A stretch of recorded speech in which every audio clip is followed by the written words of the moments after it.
And of course, and of course, and of course,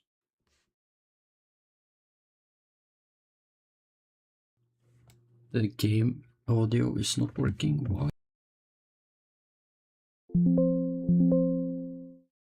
Oh, never mind.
I guess I will just wait around here until the chat starts.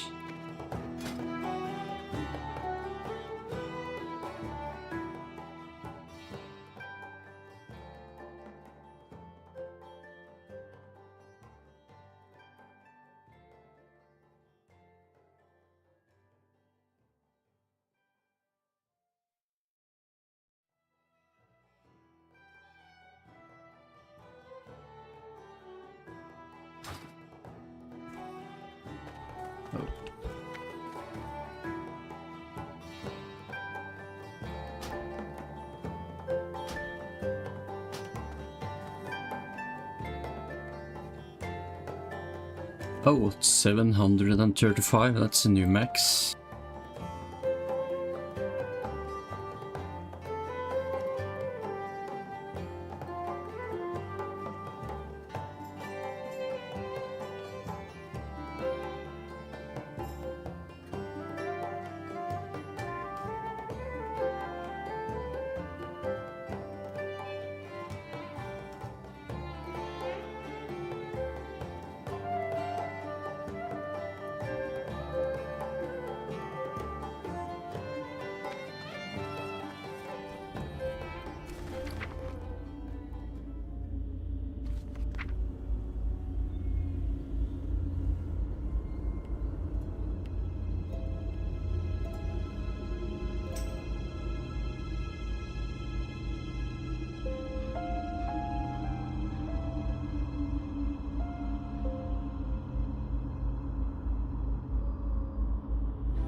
Hello, Juriden.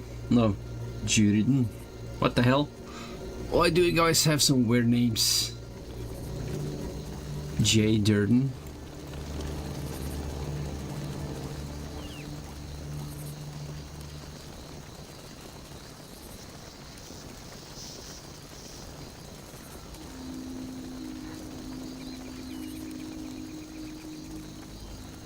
Oh, there is Kestrel. I didn't see him.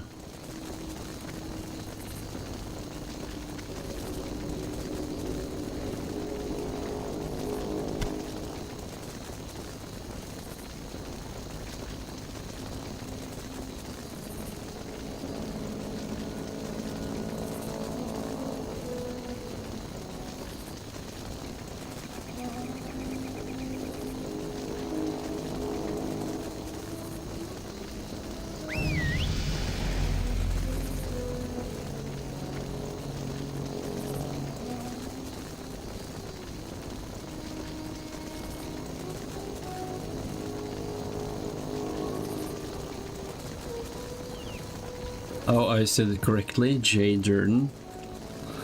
81. Is that your date of year of birth? And you are a few years older than me. I was born in 86.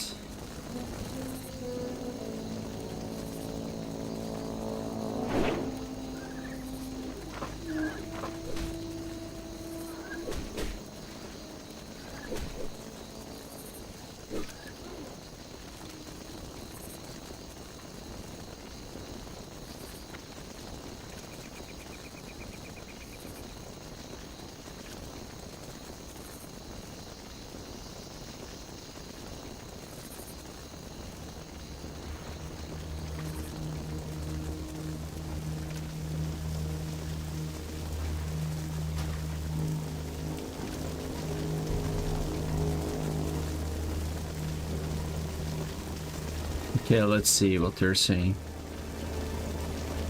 Yeah, I agree. 90s. Well, I was born in 86, so...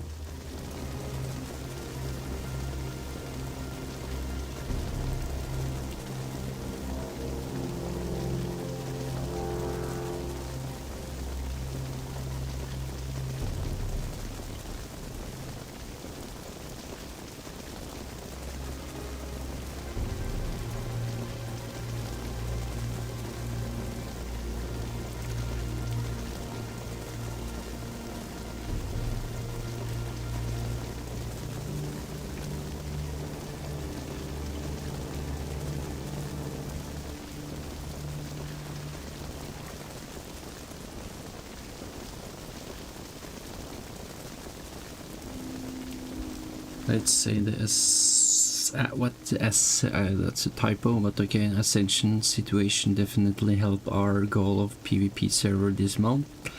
Our biggest hang-up struggle is how to moderate it. PvP moderation has been one of the most difficult things for us thus far, given how dynamic it is and how much drama it can create.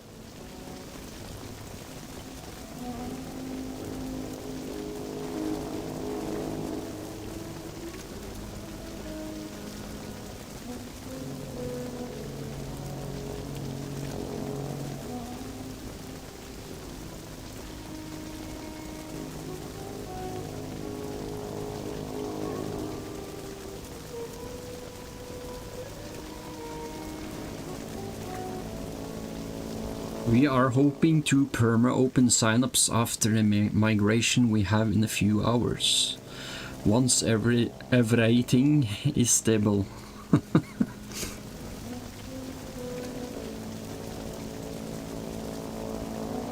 No other class than Warlock is getting summon ability.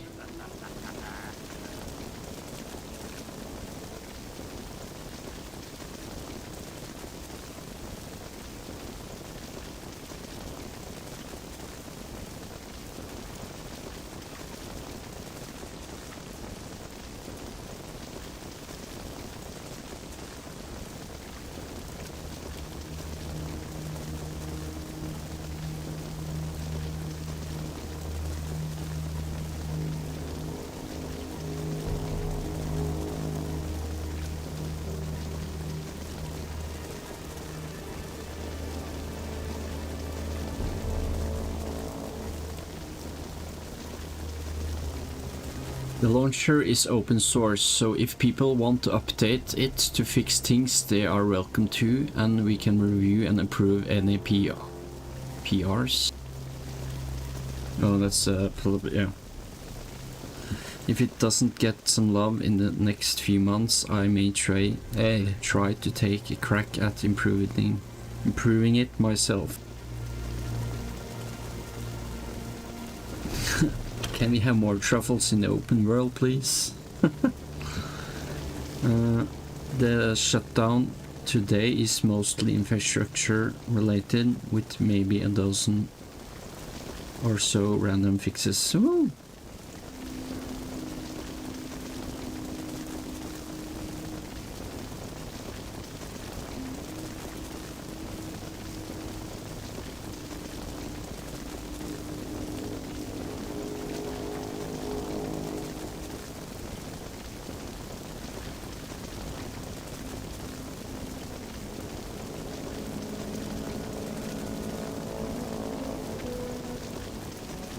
We will look at enforcing faction balance on the PvP server if it gets really bad, but we think it should balance itself out, given there are not a lot of servers to choose from, so the factions can't split like they do on some Blizzard servers. Hello, Outpost. Whenever I see their name, I remember the game Future Cop. Outpost 2, taking my enemy. Oh, the migration should also turn on Grim Reaches and DMR.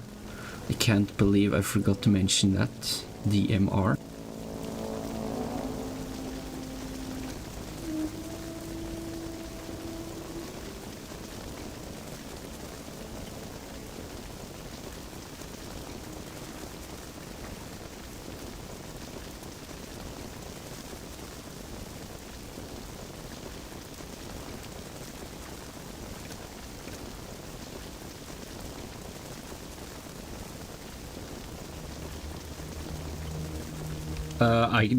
I can do something better, Nikto. I can check real time. 743 players online. Max since the server restart, 744.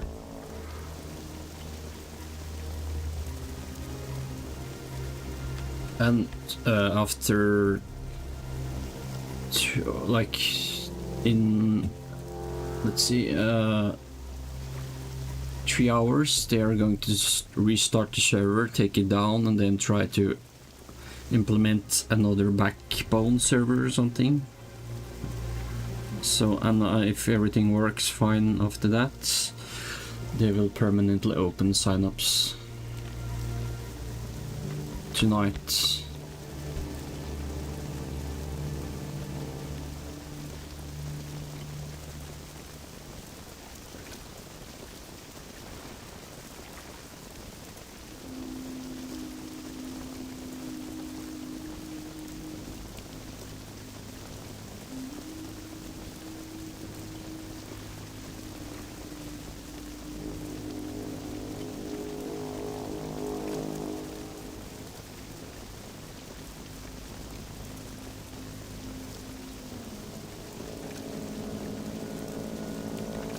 New content is starting to really come to the forefront of internal conversation as things get more stable. Nothing to announce, but I can say we will 100% be adding our own content to the game after 1.18 restoration.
Yes, he's typing since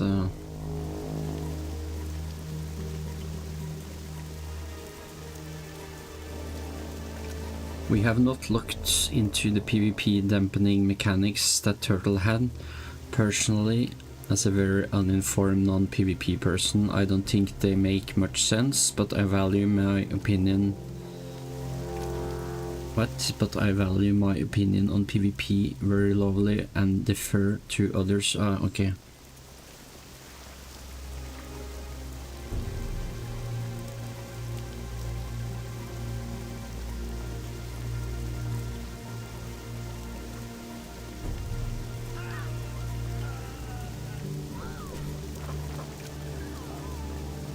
Timeline for the next phase is not determined yet, but we don't want phase 1 to drag out for too long. I don't think. It is hard though, as many have not even gotten to make an account yet, let alone clear my molten core.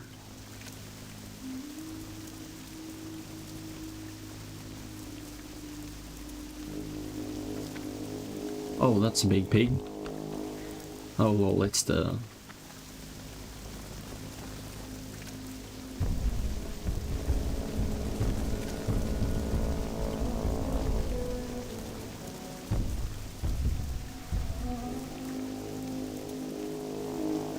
Yeah, we are not worried about the Ascension lawsuit ourselves. Some of the details are wild though.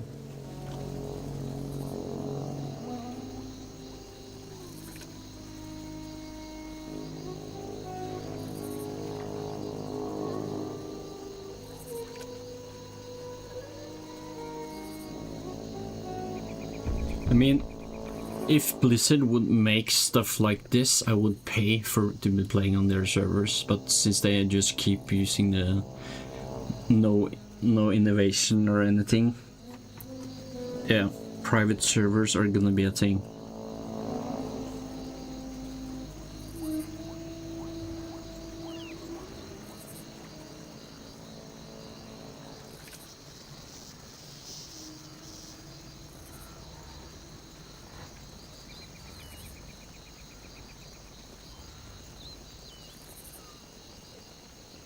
Real money transfer is something we have already started working against, but have been pleasantly surprised by what we have found so far.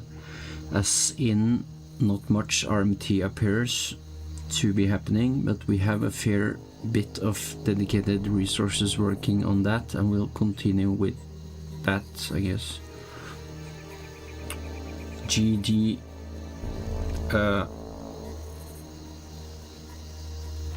not sure what that means. GDKP is banned. If we see them, we will just be mass banning entire raid groups.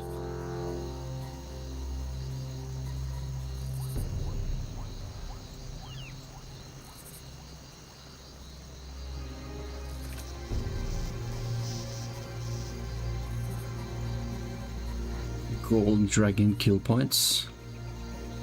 Oh, so if someone actually pays real money to get something? Is that what it means?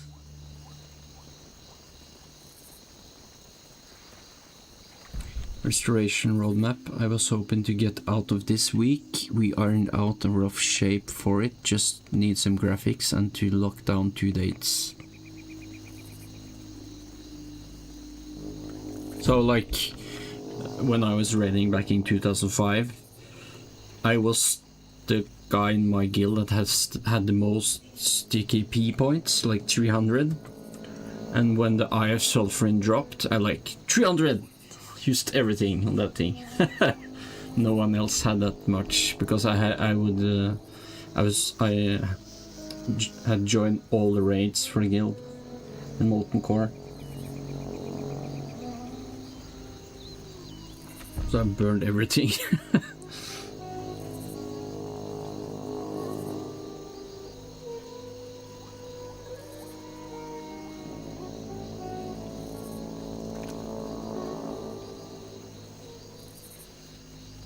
Yeah, okay, so he's working on a roadmap. Yeah, I wanted it so much. Yeah, we are a lot more secure than OCTOWOW, who had it on their LinkedIn profiles.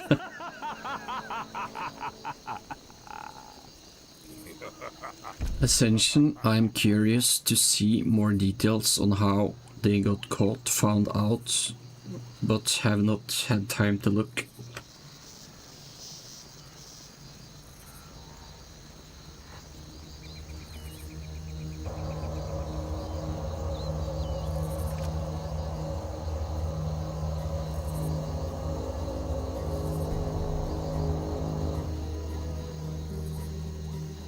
Lol.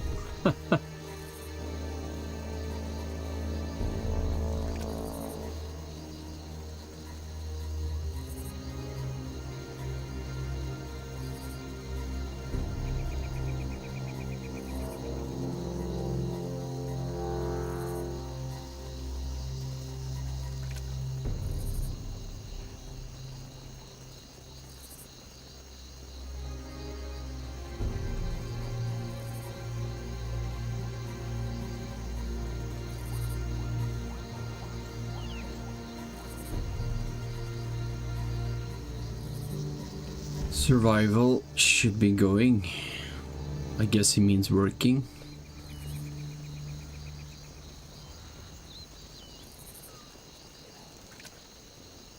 New server hardware means no more sign-up cap, hopefully.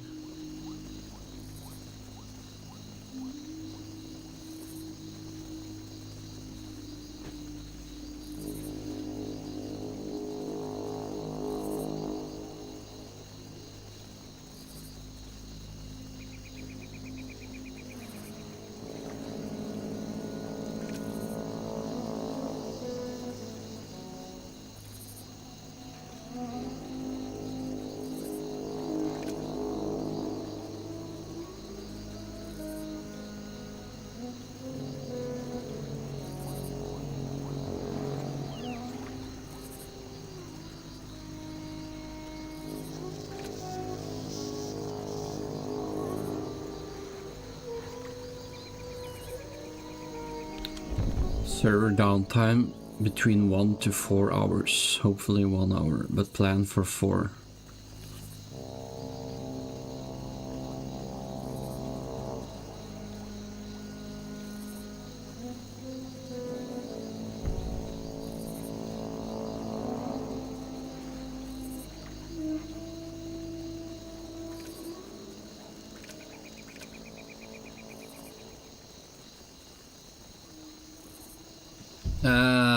Oh yeah, you don't have an account yet. Well, I hope we don't get to 12k concurrent population.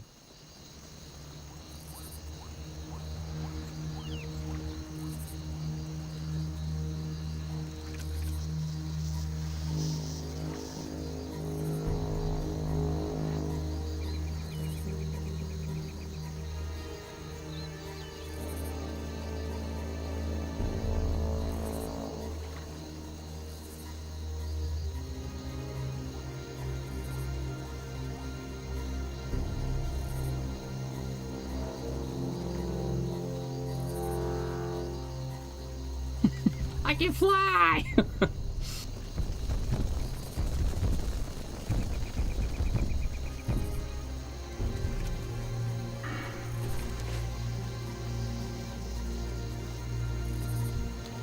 Oh, where the hell are we?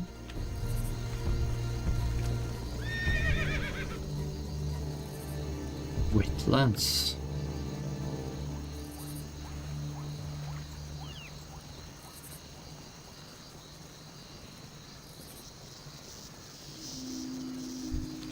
Huh.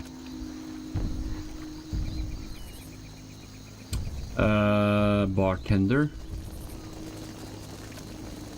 Bartender? No, I don't think...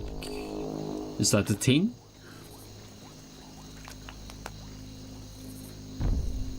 You mean to get drinks and stuff?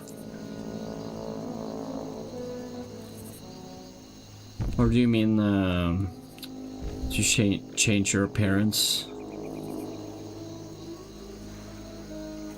Oh, I have never tried it, and I have also never heard about it, so I'm not sure.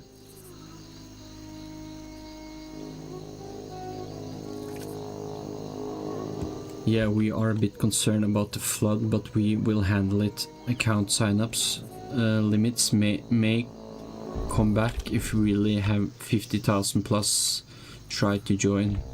We would rather have sign-up limits than queues to play.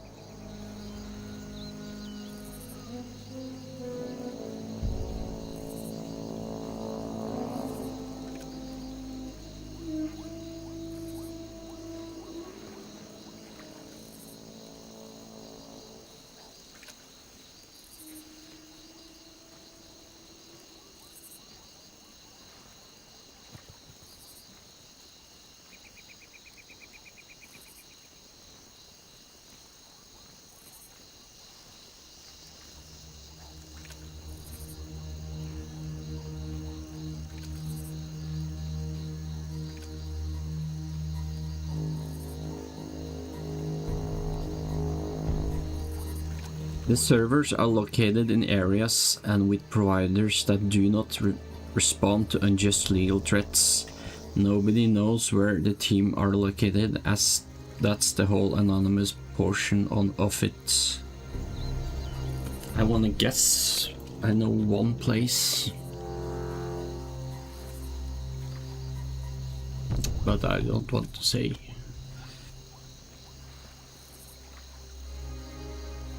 I know it's not Russia.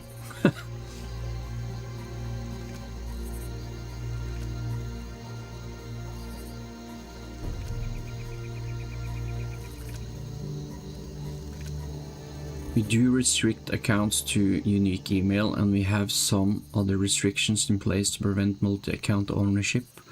We know it still happens, of course, but we at least want to limit it.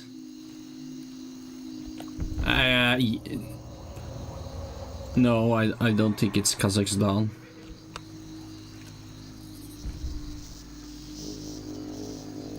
I mean, I had one guy joining my 7 Days to Die server. He was playing from Afghanistan. He had like 20,000 ping, so I don't think Kazakhstan has... Well, I don't... They should have fiber, but maybe. Yeah, I think my ping would have been much higher. Maybe 200.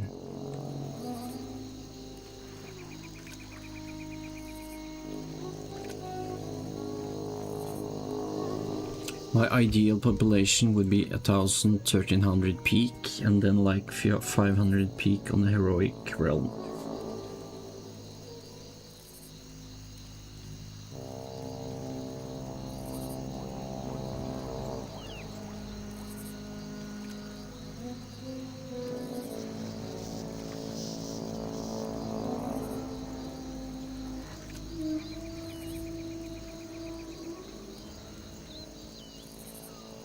Well, I just gonna predict it's gonna be 10 times as much, because all the people actually wanting to play Turtle WoW, not Team WoW, like from Cappy.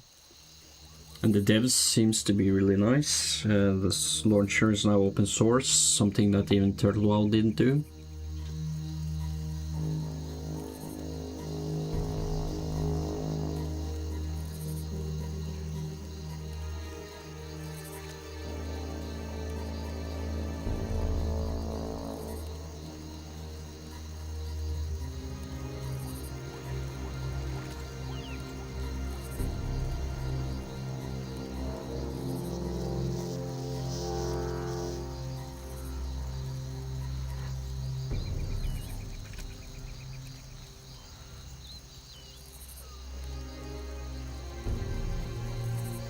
We trimmed a lot of the Turtle WoW cosmetics already, no happy clouds here.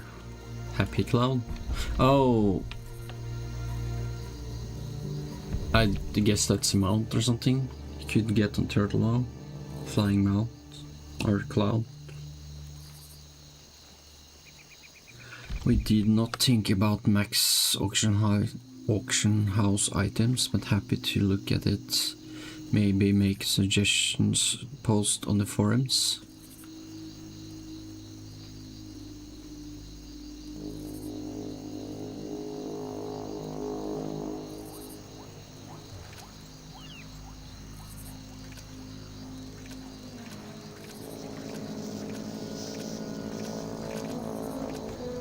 Our GMs monitor and enforce multi-boxing restrictions.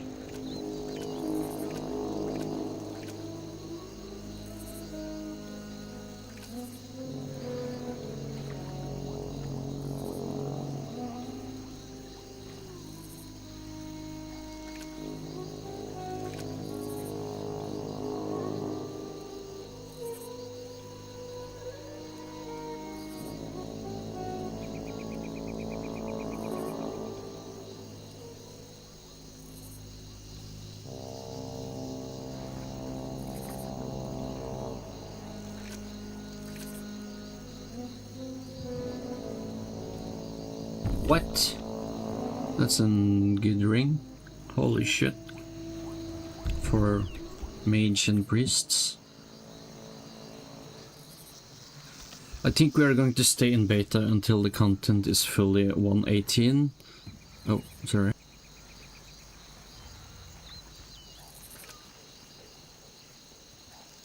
Uh, 18, which we are confident we can get to in I can't read. Confident we can get to in a reasonable amount of time now.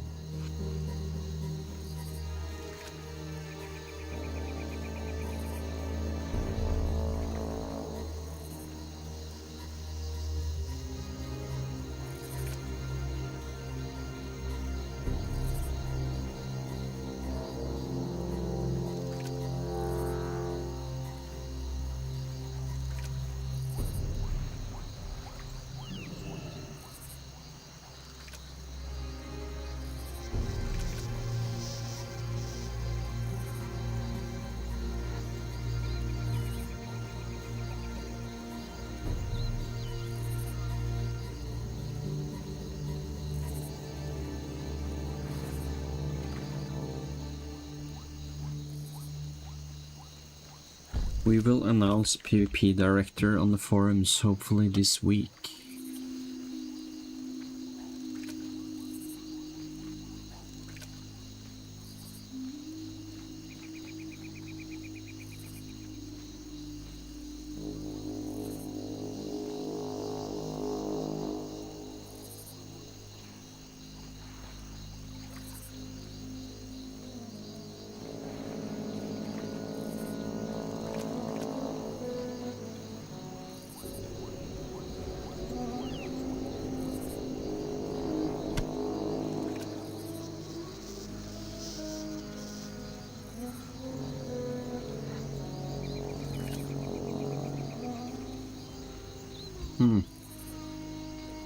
It's a sweet ring even for a paladin, I guess.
They made the stairs for the people jumping in the water.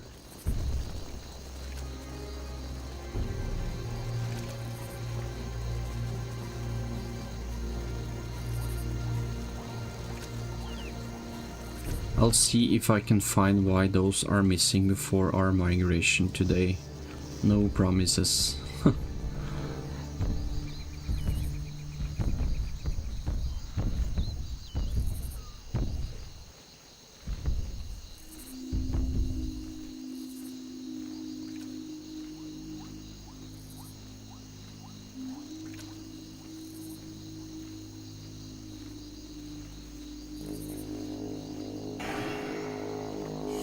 We probably won't touch gear balance until at least full 118.1.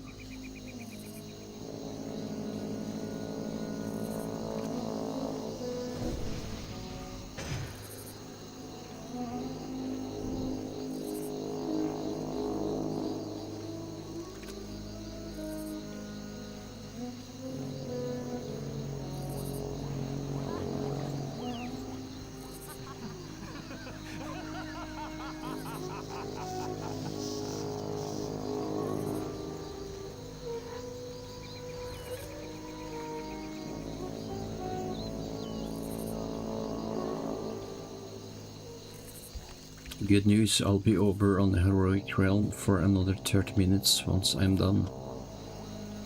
So if you'd like to join, please do pop over on the Heroic Realm for more Q&A.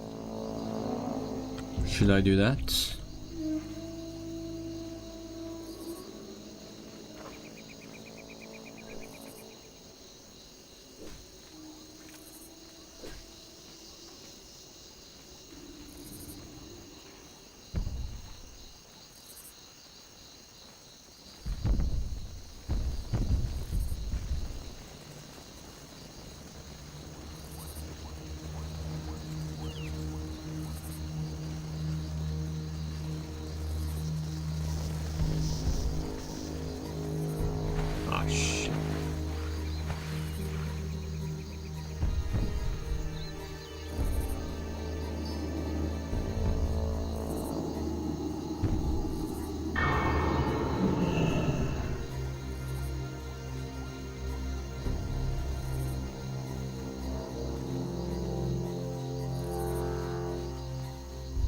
We're up here, right?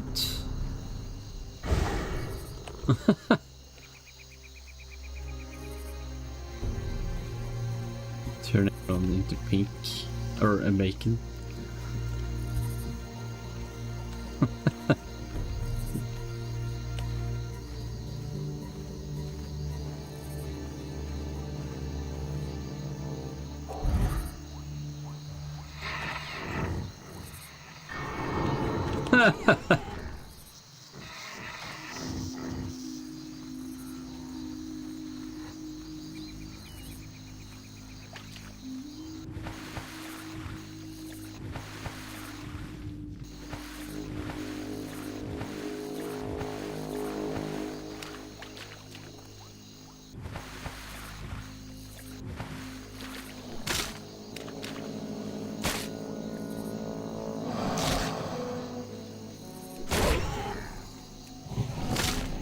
Fighting as a pig.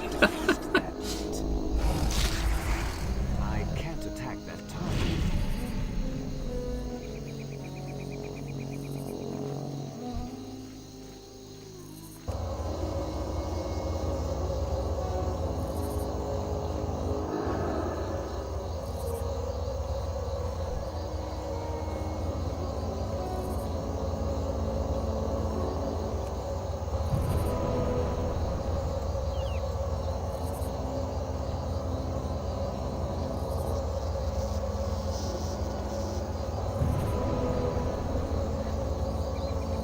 Paladin feels great, just like in OCTOWOW.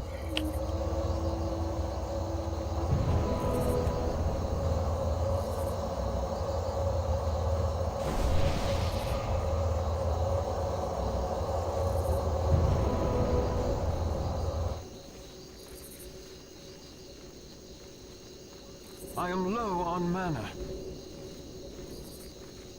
Stalking pig.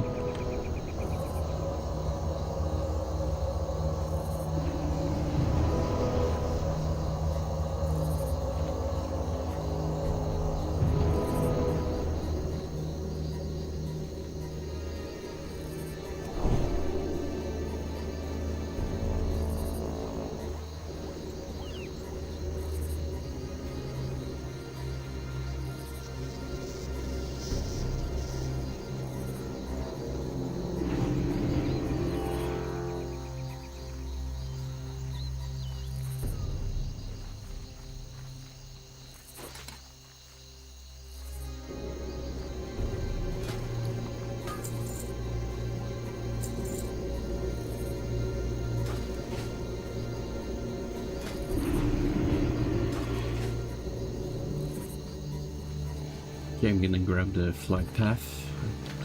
Don't think I have that one in wetlands. Oh, or somewhere.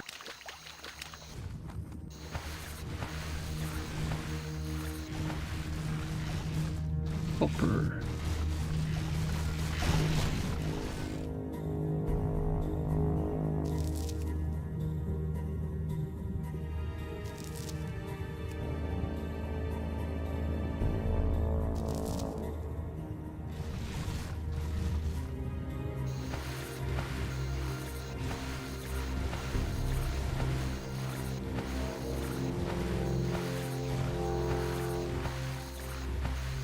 It doesn't count as a buff, so I guess I have to rejoin. Oh, crocodile. It's too far away. I can't cast that. That spell isn't ready. I don't have time.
Okay, so I should grab silver to level up. The story of a pig.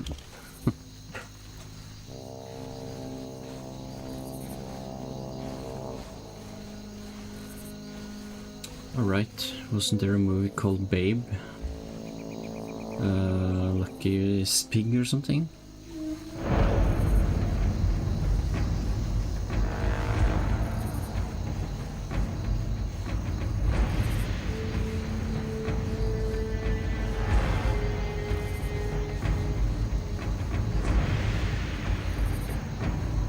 Oh, this is a new dungeon, so... Yeah, new place, custom, so they haven't re-added, I guess, yet.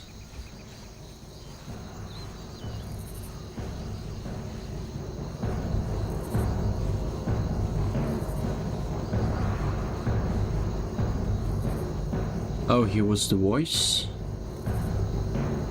Nicolas Cage had a voice there, a voice actor?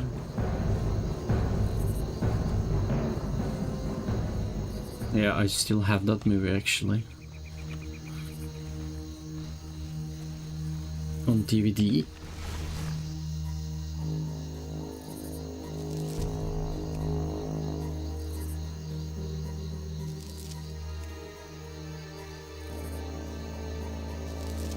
Oh. Okay, I have not seen Pig movie, only Babe.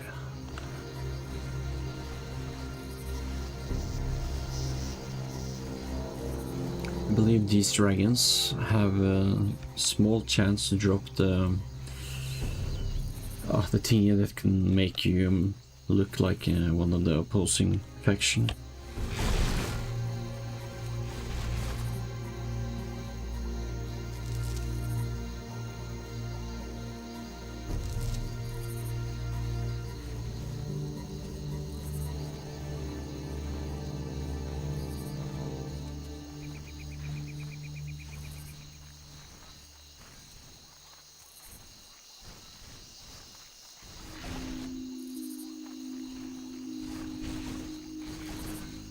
Yeah, just gonna run around picking up ores here, I guess. Eventually I arrive to the fort or castle, I guess.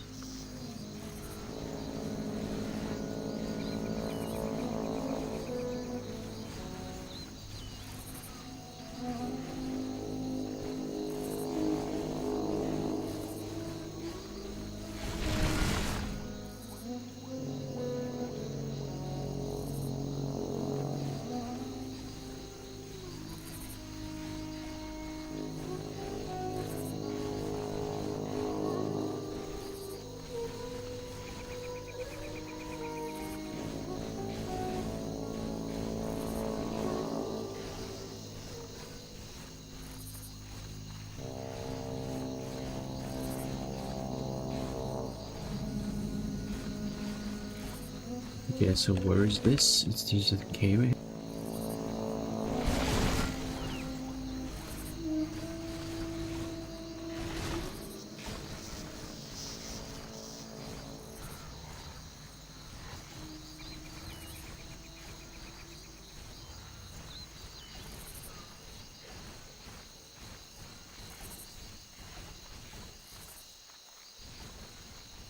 Where's the entrance? Oh, elites.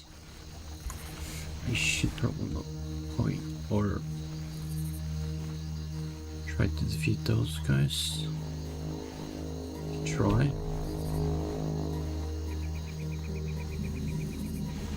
Ooh, 28.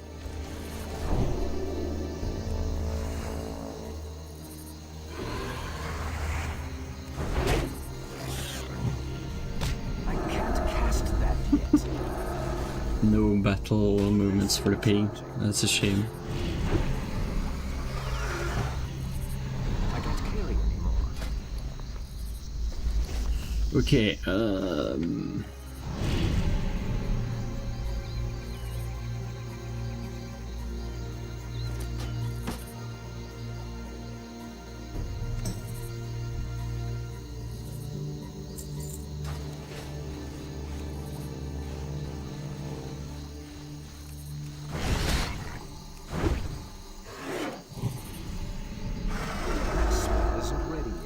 well, now we just need to wait until time is 12 o'clock, for me at least, and then they shut off the server and we just have to wait. Hopefully everything goes as planned, so the signups can explode, and then I can get more people for the guild perhaps, and then start gearing up for molten core or maybe mixer first.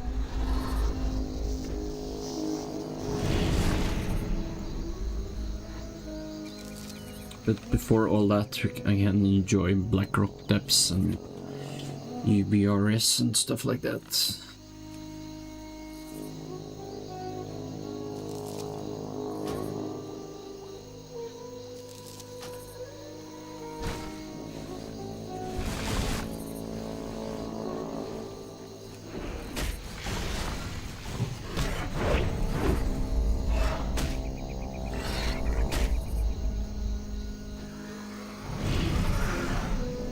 Inventory is full.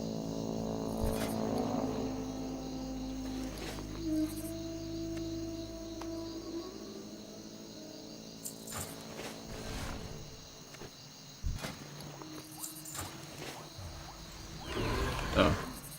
After I kill this raptor, I have to go to the toilet since I had some tea, and it's goes straight through. Let's see as it renders.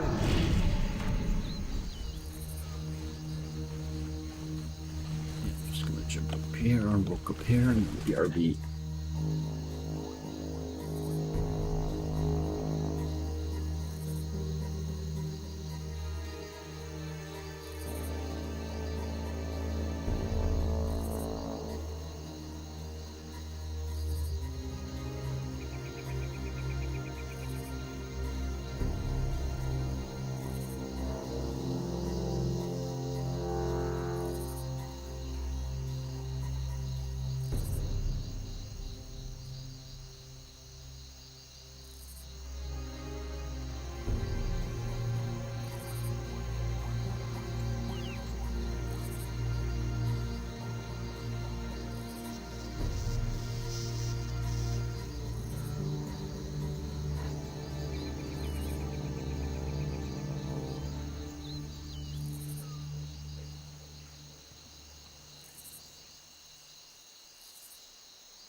Okay, I am back.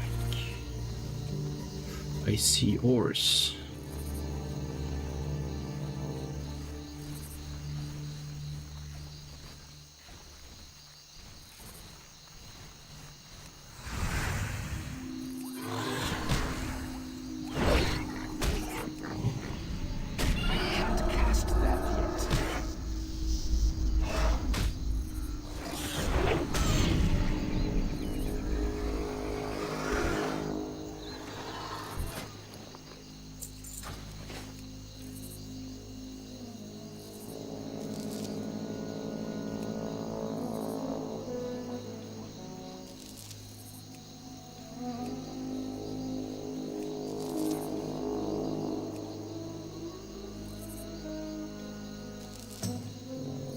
Oh, they're actually adding the dungeon I run past earlier.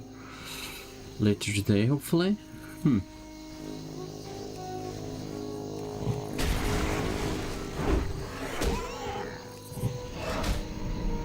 I can't cast that yet.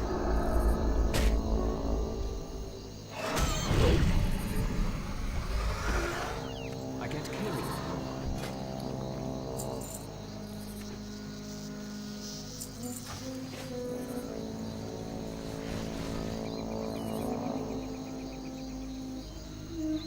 Wait, what? Okay, so I have to go in here. There's a lot of ores there.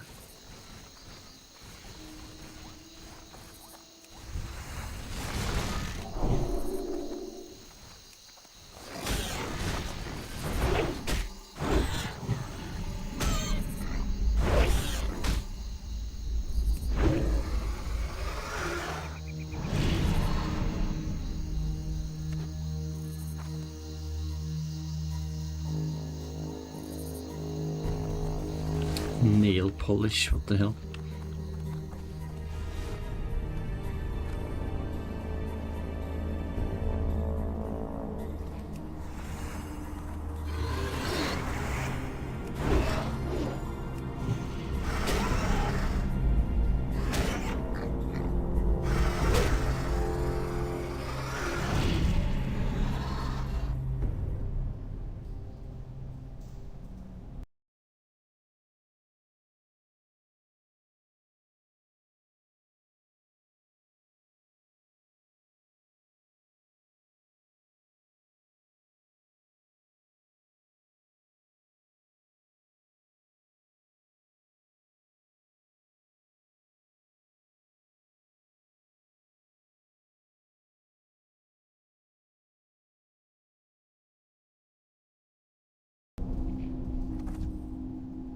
Inventory is full.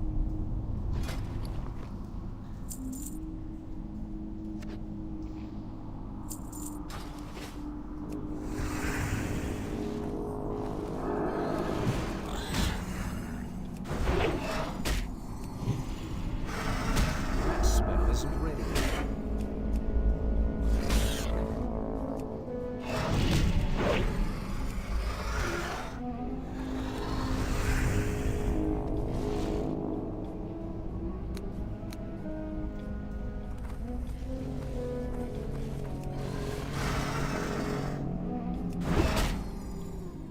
Pig killing I can't cast that yet. dinosaurs. I can't cast that yet. Only me singing a cape. I get carried. No, sorry, that's a sheep.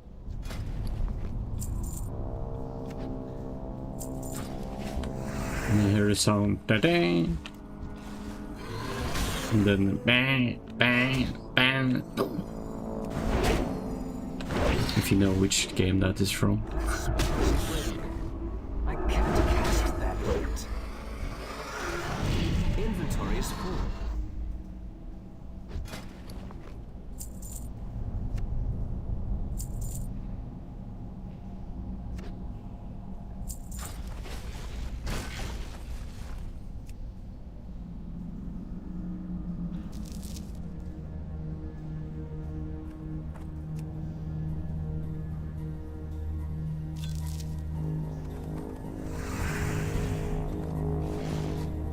Silver, silver. Give me silver.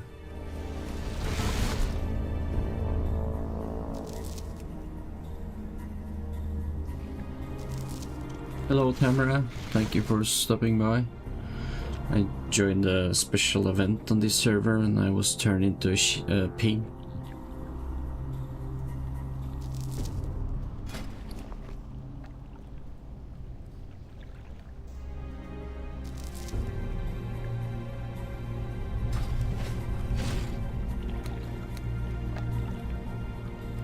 Iron, I can't mine that yet. 125, I'm so close.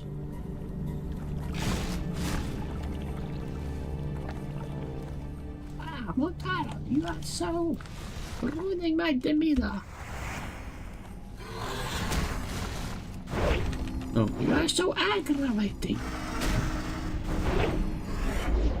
Oh, wait, he had like a different voice. It was like, oh, Motaro. I have to play that game again, god damn it.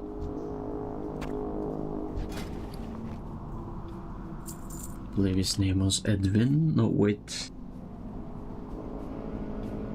That was Montaron and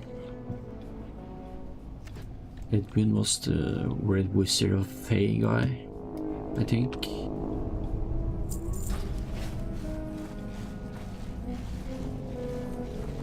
I can't remember the other guy's name. Maybe it was Edwin. Cannot mine it. Not yet.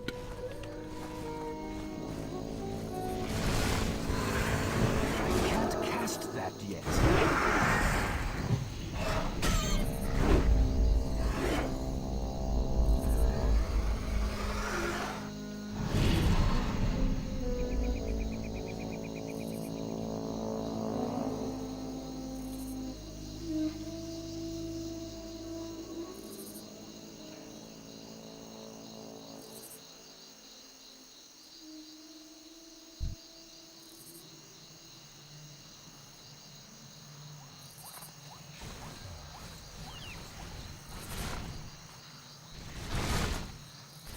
Let's see if there's some OG guys here.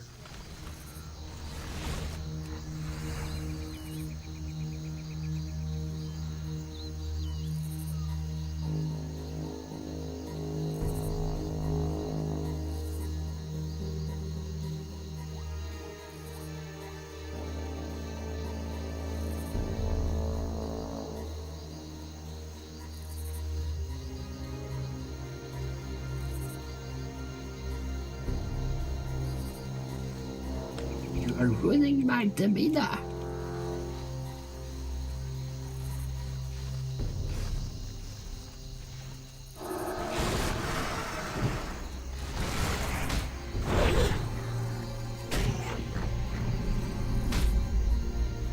That spell isn't ready yet.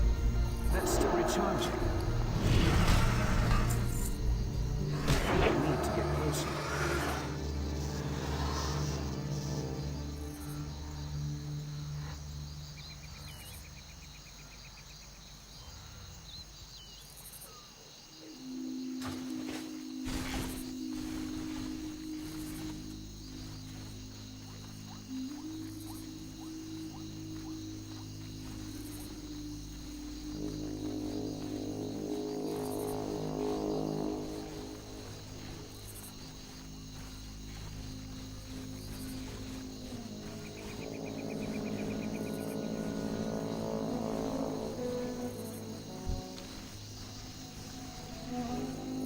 Yeah.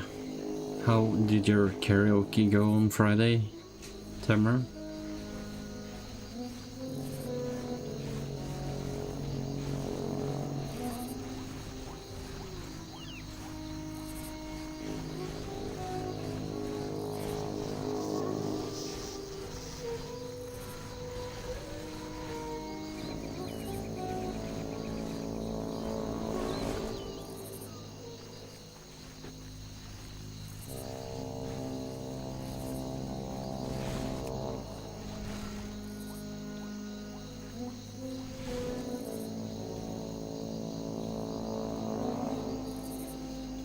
He's probably a horde guy then, since I can't see who Yes.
Okay, can I not? Like, no, I can't. Would have been so awesome if I could sit on top of a turtle as a pig.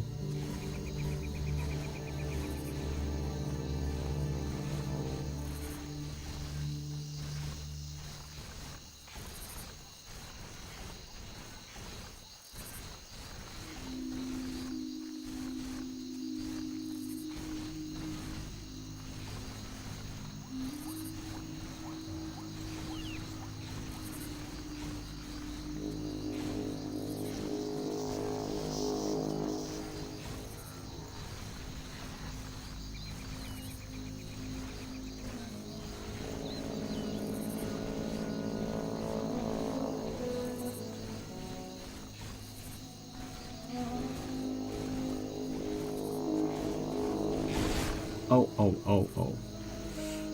Blind as a bat, I just skipped a lot of ores.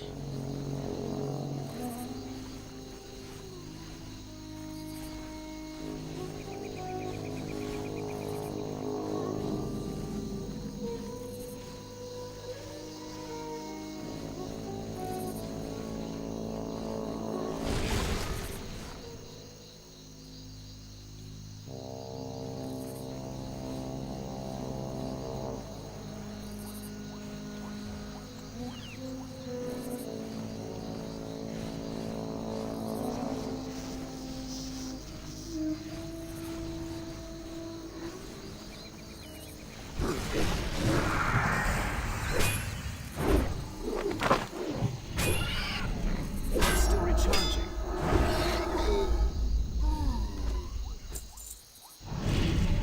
Oh, he netted me? You bastard.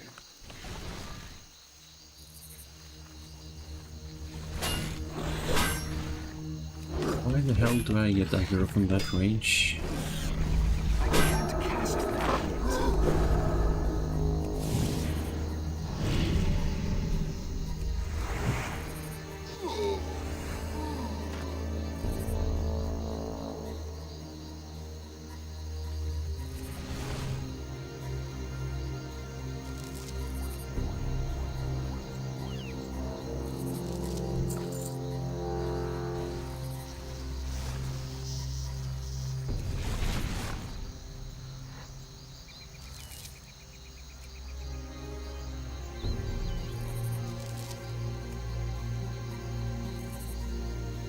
I can't carry anymore.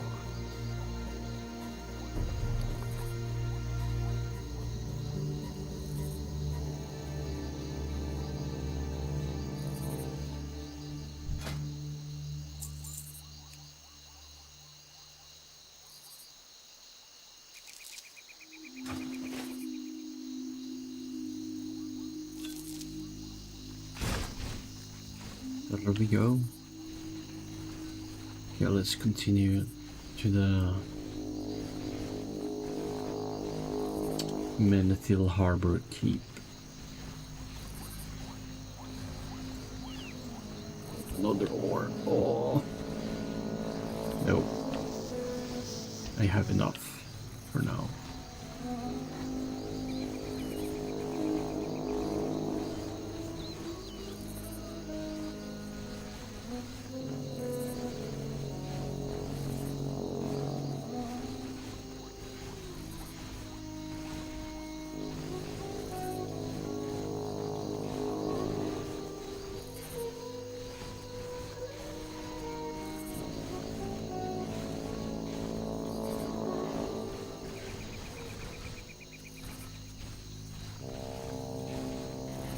So in 2 hours they will turn off the server and implement a new server working as a backbone server, or what you call it, and then hopefully open the sign-ups permanently,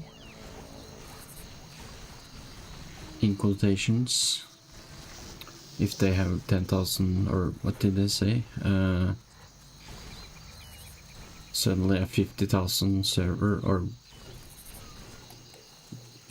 users trying to make an account, they would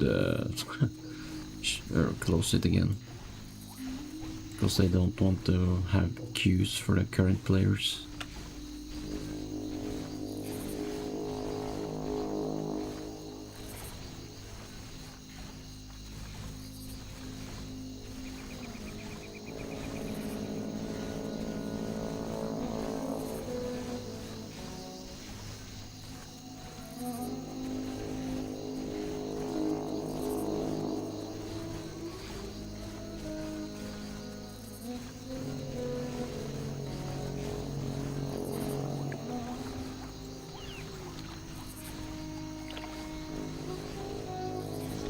Maybe I should start a heroic character, a warlock.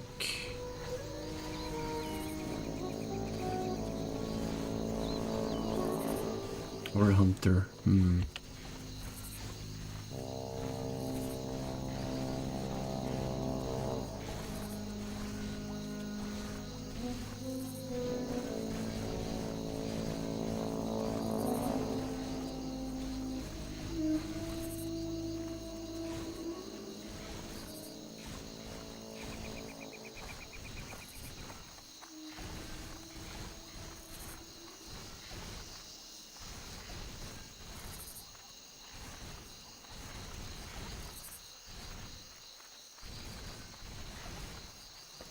I seriously need to melt all these ores and then try to make something with the blacksmith profession,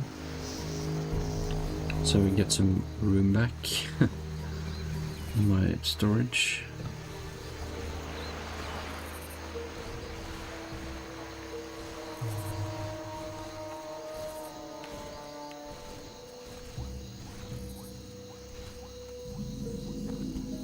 Yeah, let's find the furnace.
I need to write that.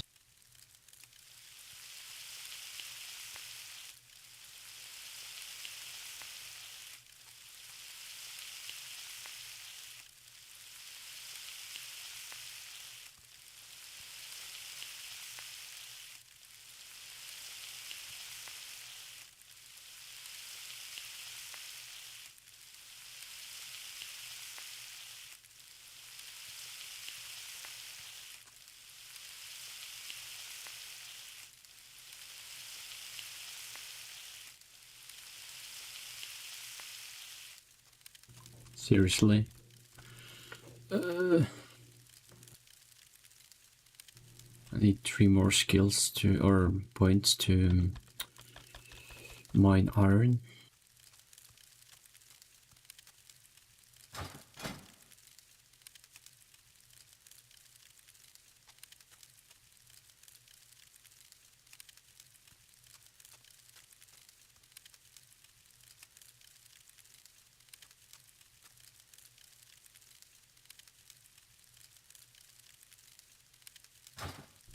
That sucks. I'm just gonna sell it. How are you? Watch your back. What's your back? Tin. Can I make something with tin?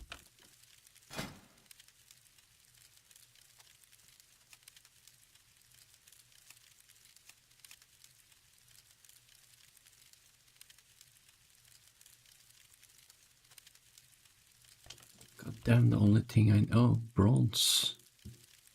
Medium leather. Rough grinding stone.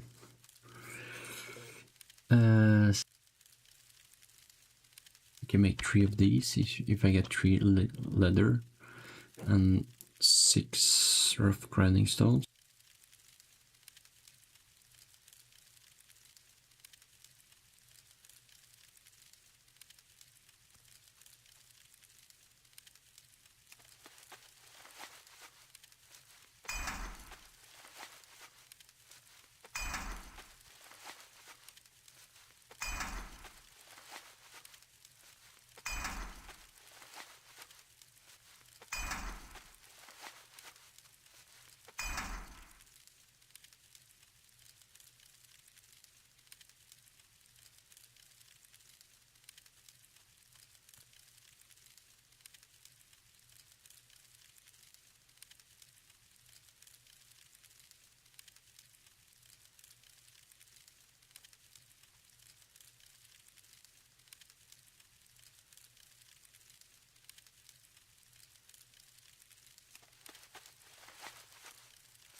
Talk to me.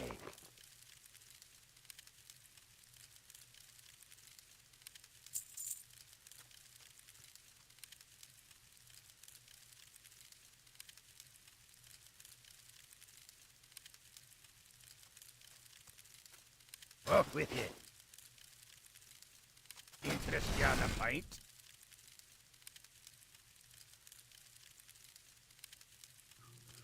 Yeah, okay, and now have oh, I can still make 1 more with more rough grinding stone.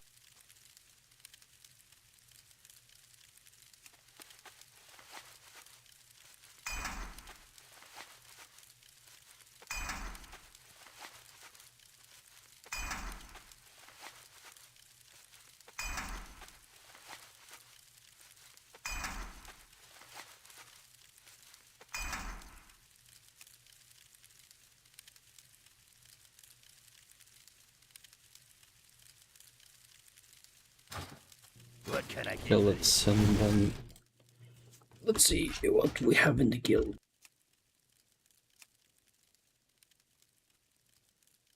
What is level?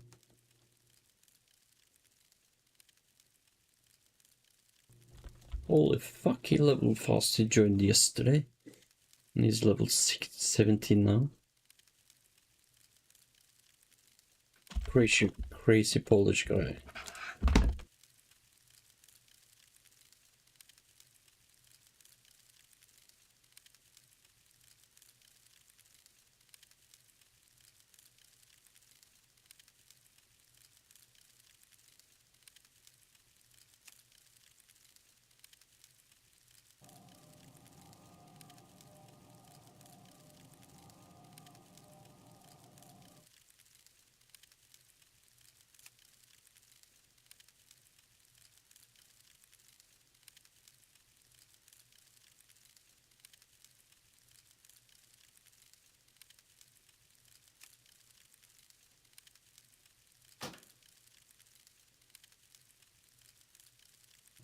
Okay, let's go to the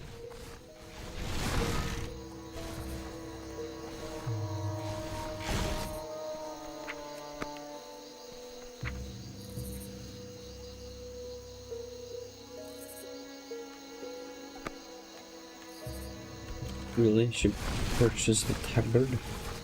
The center 1 or 2 gold.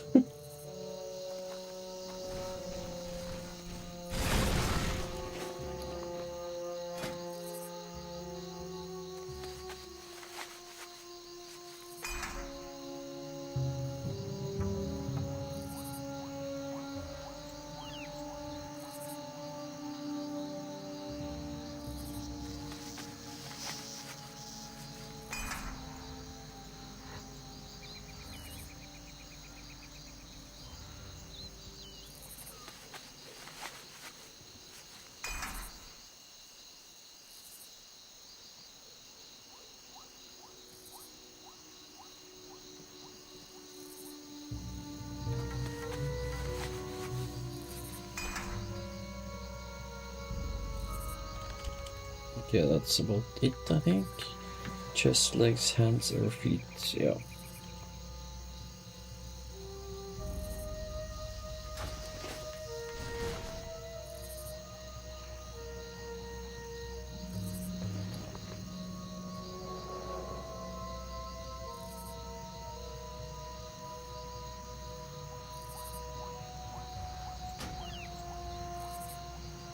Okay, let's just send someone random this item.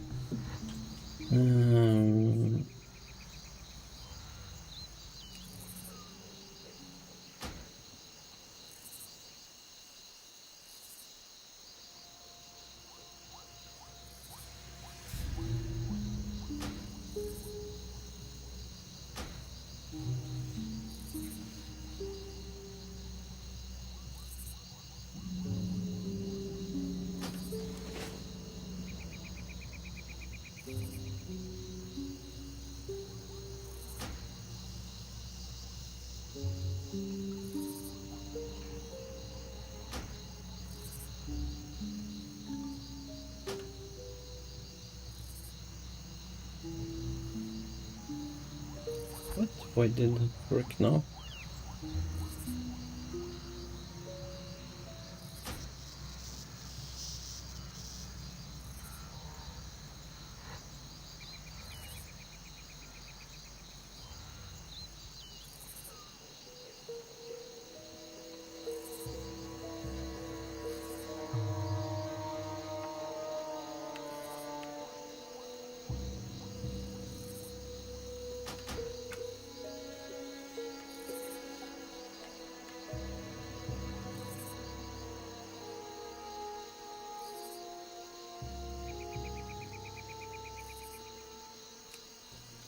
That's weird.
Yeah, that's weird.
Oh, it's without an H.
Okay, time to move on, I guess. I can't make anything else, or can I?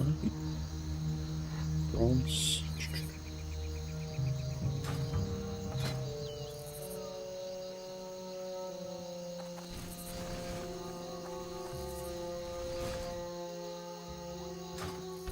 Nope.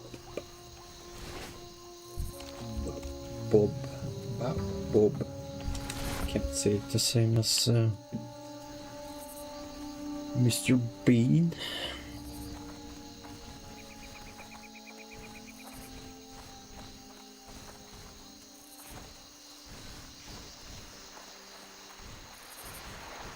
Yeah, let's head back to the cave, shall we?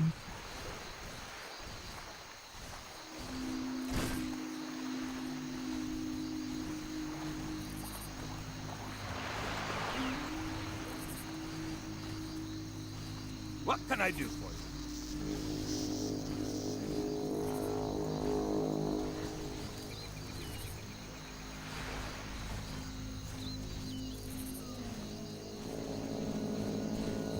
I forgot I didn't take the flight path.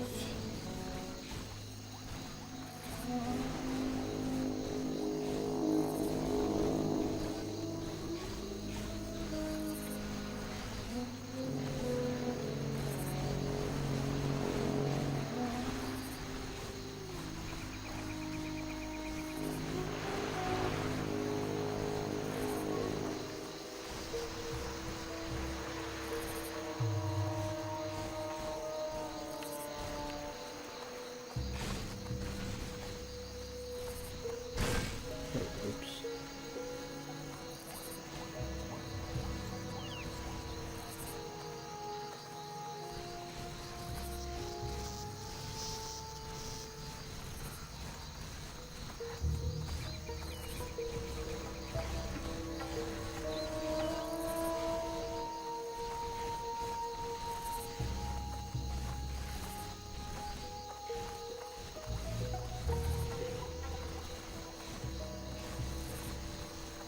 Where would you like to fly to? Farewell.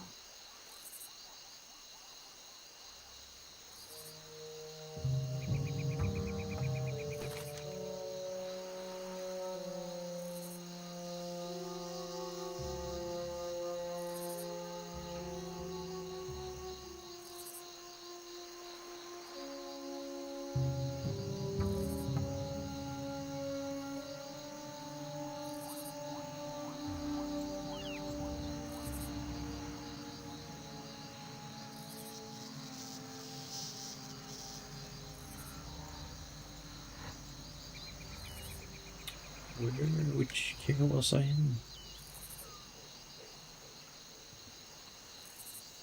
Sandy site mineral vein.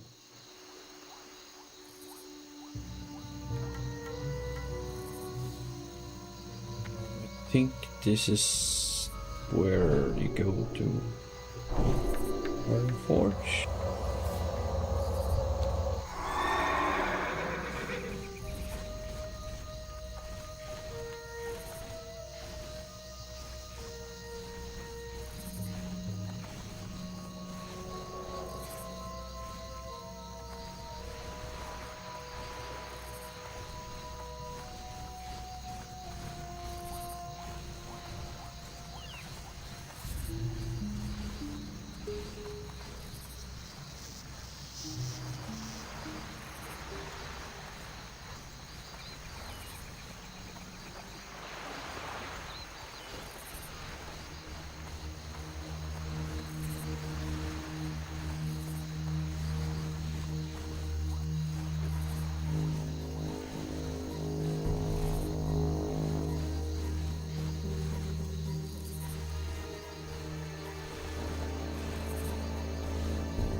2 seconds, just have to check something.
I'm just gonna start the podcast again, 2 seconds.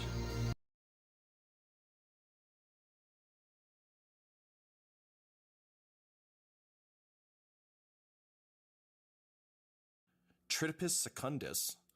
And Ryan, what do you look like? All right, so Tritopus secundus is super thin, like almost emaciated to the point of looking vaguely like a chicken. Like there's just big nose, very scrawny neck. He's like bald. I don't even think he has eyebrows. Like there's no hair on this man anywhere. And his eyes always look like he might be about to cry, but he also might not. You can't really read him. But he seems pretty amped. Like maybe he's a little bit on drugs amped. Like he's just that guy who's always like tapping things. He's not really sure what's going on. You probably can't tell what he's good at looking at him, and it might be nothing. Okay. Fair enough. What was his name again? Tritopus secundus. Tritopus. So, Ryan, the T-I-S-S? Trittipus secundus. Not Tritopus, got it. No, yeah, Tritopus. Yeah, Ryan, the only piece I'm going to give you is you are a hypochondriac. And for the purposes of this flashback, you'll be using, just use your base stats, like use your existing Valentine stats. This actually goes for all of you. We're going to use your, rather than me sending you a bunch of bullshit, we're going to use the existing character sheets as is, but I would ask you to modify them as you see fit. So if, for example, you're like, ah, man, I definitely don't have a mechadendrite arm right now. Oh, I don't have a last lock leg, you mean? No, you don't. You actually. Oh, this is a flashback, not a flash forward. No, it's not. It's not lost. You have a. Yeah, everyone de-aged mysteriously, and the title character of this. 7 years old. yeah, he's Benjamin. Just have to restart my server PC. Since there was an Ubuntu update.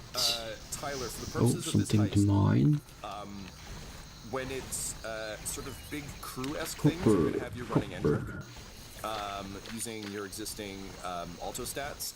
That said, alto is going to be kind of like an NPC in a video game who just kind of like trails you around, sort of like Ellie early in The Last of Us before she gets real good at murder. Murder. So consider how alto could fit in, but yeah, you don't have to. I'm not going to leave you stuck as a 7-year-old for the whole the whole match. Man, I'll play whatever you want, baby. Yeah, buddy. I know. That's why I just dumped all of this on you with no notice 10 minutes ago. Wicked. Okay, so yeah, Lyric, at this point, you're armed with a well-used knife, but yeah, your weapons are hard to come by. It's not like you just have a bunch of shit. Wicked. Okay, so Lyric, you kind of rejoin the crew as Kel is going over the heist. So basically, also I guess it's probably worth noting it out. We may have mentioned this before, but you guys invented Kel. What does Kel look like? Boy, it's a good question. What do we suppose Kel looks like, Laura? I always thought of her as being, oh, it's on the tip of my tongue. Sorry, I lost the reference. I thought of her as being much like an older, weathered woman. Yeah. Who's like, I guess like scrawny and scrappy. Like she, you can look at her and you can tell like she has like kicked some ass, and it's just like she's like aged out of that part of her life, but like it still shows in the way she carries herself.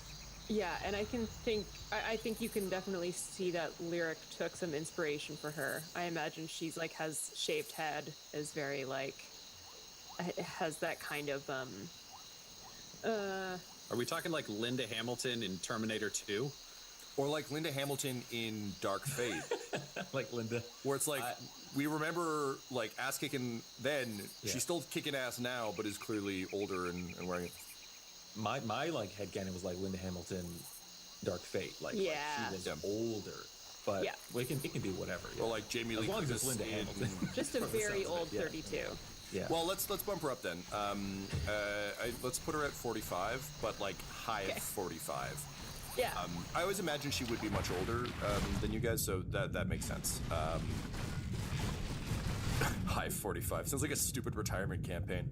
High 45, just you know. It's a really popular band in the early 2000s. Yeah, just inherit money. 45, just die early. Shit. So that's a good baseline. So Kel kind of like shoves aside her sort of trademark whip and sort of gestures to a series of manifest documents. Everything in all the paper I've seen in 40K is usually scrolls, so you best believe these fuckers are scrolls with broken seals on them. Damn. But it's a shipping manifest for a ship called the Maladrot. So it lists a number of high-value electronics that, admittedly, Lyric, you have never heard of. But Endrick, it definitely like just kind of running the fast math on it. If you can even steal part of this, this is a good this is a good haul.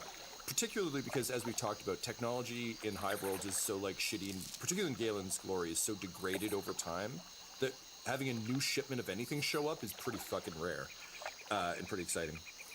Yeah, what fancy asshole just moved up top? Right, exactly.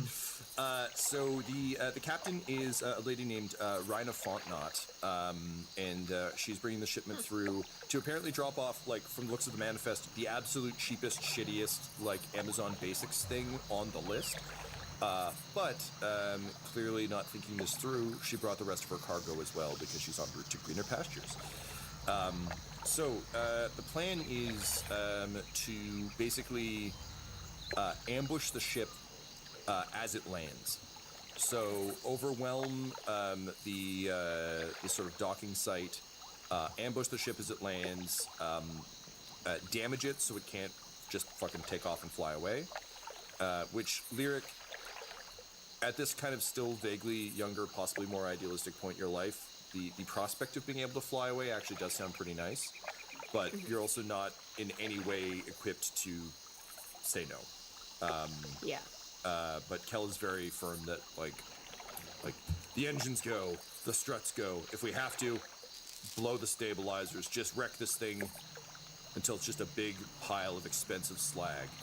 But the goal is to ambush the ship, disable it, get in, and just fucking grab as much as you can. It's a smash and grab on a grand scale, and get out.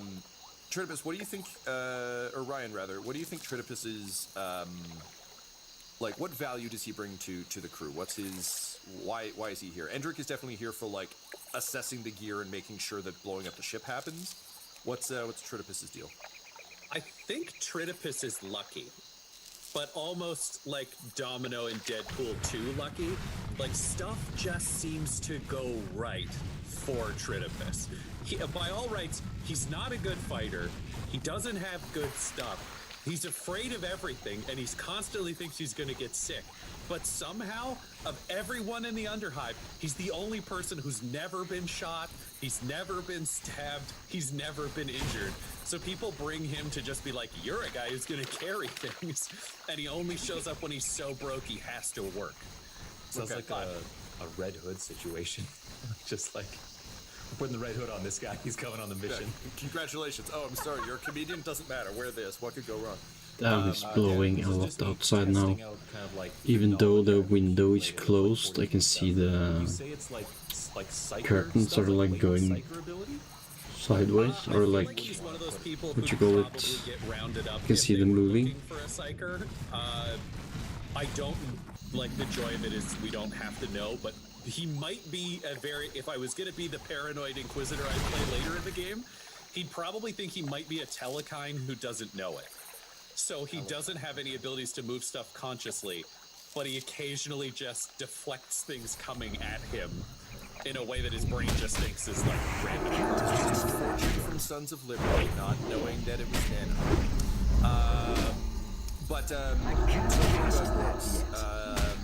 Similar to how he works with psycho powers to like make things work that shouldn't work. Just sometimes things work around him. Lyric, you don't understand the value of this at all, because obviously, like, you're younger, but you're still, like, it's not like a switch goes off and you become a weird cynic. Like, I think the frustrations you have about crews later in life are present now. You're just too low down the ladder to actually be able to act on them. And pretty in survival mode, like. Well, and also, realistically, when you're younger and you're in, like, particularly, like, if you're younger and you're in a real rough situation, like, you just kind of gravitate to whoever provides a vague aura of safety. And if they're like, we're bringing this weirdo, you're like, sure, okay. Yeah. What am I going to do, fight you? Ryan, what title do you think Tritopus insists on in a vaguely Dwight Schrute way when he's on these jobs? And do you think it's one that he insists on, or one that Kel just gives him so he'll feel important? Oh, that's a good one. I think he probably tries to insist on a title. Like, I feel like he probably would want to be a doctor, because he'd figure that he's not sick yet only because he's a doctor. Is it because I'm mining the ore and they his here? Majesty is probably what he would call himself in his environment. I feel like they just might call him Dr. T or Doc T, because his name is obnoxiously hard to say. So he's the doctor. To quote the mask, the doctor is about to operate. Amazing. Okay, cool. The plan is get in, smash and grab. Endrick will identify what tech gear is worth lifting. Kel is on demolitions. Doc T is on being around. Lyric, as is always the way with first-timers, you're basically on lookout. Okay. You are also, Kel is basically also, she takes you aside, which is exciting because you can tell that it's not so much that she's trying to keep you safe, because that's really not her style. It's more that at this point she doesn't know if you're useful or a liability, and she's really leaning hard on liability, particularly because you decided to bring your kid brother, which she fucking hates. You can vocalize that wave, Tyler. I really want to hear super young, excited Alto. Super young, excited Alto? You don't need to, like, don't... Amazing. You don't need to bump your voice up the register. because I know that'll like totally fuck up your voice. But also, given what's going on in the future right now, maybe just like get your best alto stuff in now. Who knows? Yeah. Always get prepared. I love you, Wilwick. Jesus. And Kel is like, wow, I have murdered people for less. I've murdered people I like more for less. Hey, kids are a real vector for disease. Yes. I Doctor. just like I put my arm like I kind of take Alto and just kind of push him behind me to shield him a little bit. Okay, what about the second kid in the front?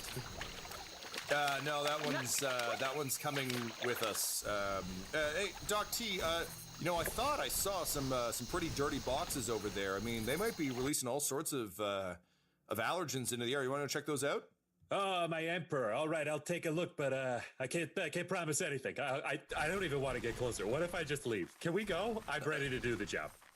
We could all get sick. I don't want to get rad poisoning. People get that. Their blood comes out their eyes. And then Kel just like moves you further away as he continues to monologue and says, look, my last lookout got shot 12 times. 9 of those were in the stomach. I put the other few in the head just to ease things up. So this is probably going to end in tragedy for you and that little guy. I just want to be very clear about that. Do you still want to go? Yeah, but Alto, you need to hide. I want to come along. Okay, I mean, you can stay close. Just stay the fuck out of sight. Okay. Great. This is Shit, The man. shit I'm is sorry. going on. this is great. I'm really glad I brought you How along. many times did they get shot? 12. I heard 12. Yeah, you're okay. So you know what he's The doing. hell? Up, so we got that at least. And then Guys have crazy aggro, like even though they have like gray levels. Damn, they're attacking fast as well. Gets down in the Like morgues. says, so you're good with numbers, Yeah, I guess. And how do you feel about vehicles? Do you like vehicles? Do you like seeing the cars around, the bikes? Yeah, they look nice. Yeah. Oh, so you like the fast ones? Yeah. Okay, well, guess what? You're gonna have a job too, all right, little dude? I get a job? You get a job too. And then she glares at Lyric. She's like, since you're along, everyone on a crew has to pull their weight, and I want you to always remember that. If you're on a crew, you have to do everything in your power to help the team, okay? Okay. Okay, so your job is going to be to find the fastest, bestest car. Okay, can you do that? Yeah. Fastest, Every bestest. time you see one of those, I want you to tell your sister. And then she leans to you, Lyric, and she says, look, I know these guys, and I know how this goes, and we're going to need a fast way out. If you don't want to end up with those 12 bullets, we're going to need a fast exit vector. So, seems like the kids are already Sounds finding things. You get them to pick wrong. out the right The vehicle, and then it's fastest going to be up to you the can two of find to and jack it for us. best. When we go, we're going to need to go. Can you do that? Well, I guess I'm fucking in it now, yeah. She backhands you as hard as she can, and just fucking. Not like, sure if you I want to down go here hard. then. It Is there any splits your ores? eyebrow in a way that if we look at your character portrait, this Luckily, is your Indiana Jones no. whip to the chin moment. But she says, listen, I'm going to tell you this exactly once. When you get to be me, you can say whatever the fuck you want to whatever the fuck you want. But until then, you shut up and you do as you're told. Understood? Quite frankly, he's more useful I than you need right to now. target something first. Fine. Fuck. There you go. That's what I want. And then she grabs you by the hair and drags you to your feet.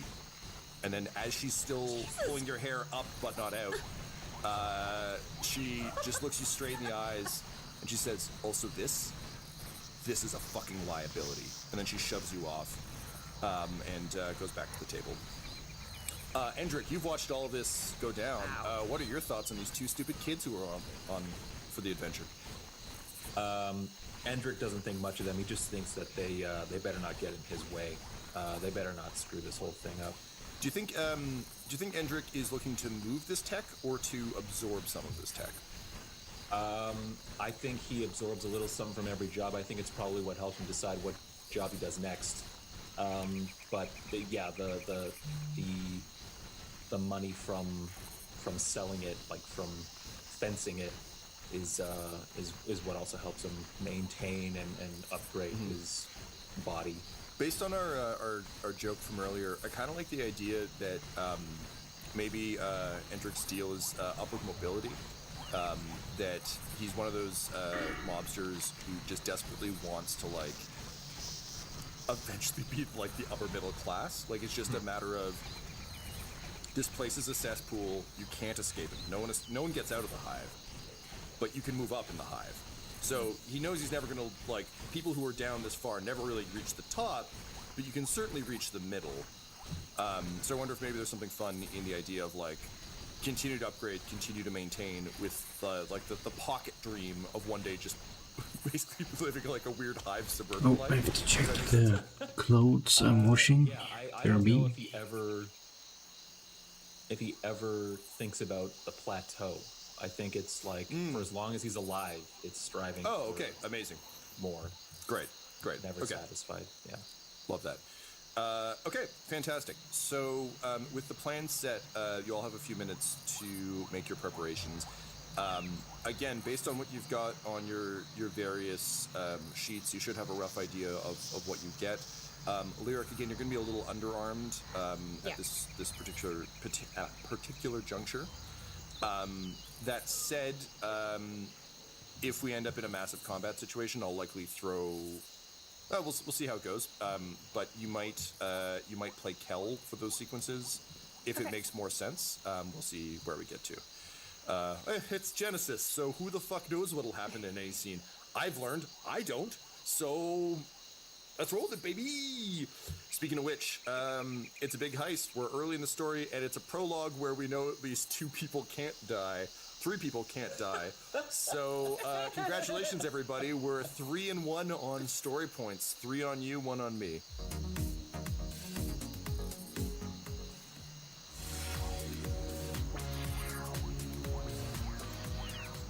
Are there any preparations you want to make, or are there any questions you have for me / Kel before we go? I'd also like to point out. I'm just gonna do whatever I want because I can't die. Oh man, What a kidding. foolish thing I'm to just say. kidding. I'm just kidding. So she goes over and just guts you, and then next to you there's a scared teenager, and she just drags that teenager over and goes, "Congratulations, your name's Lyric now." Hey, so I guess I'm gonna be a teenage girl. are you my sister? I was just kidding, Tom. I know. Me too. For now. But only for now.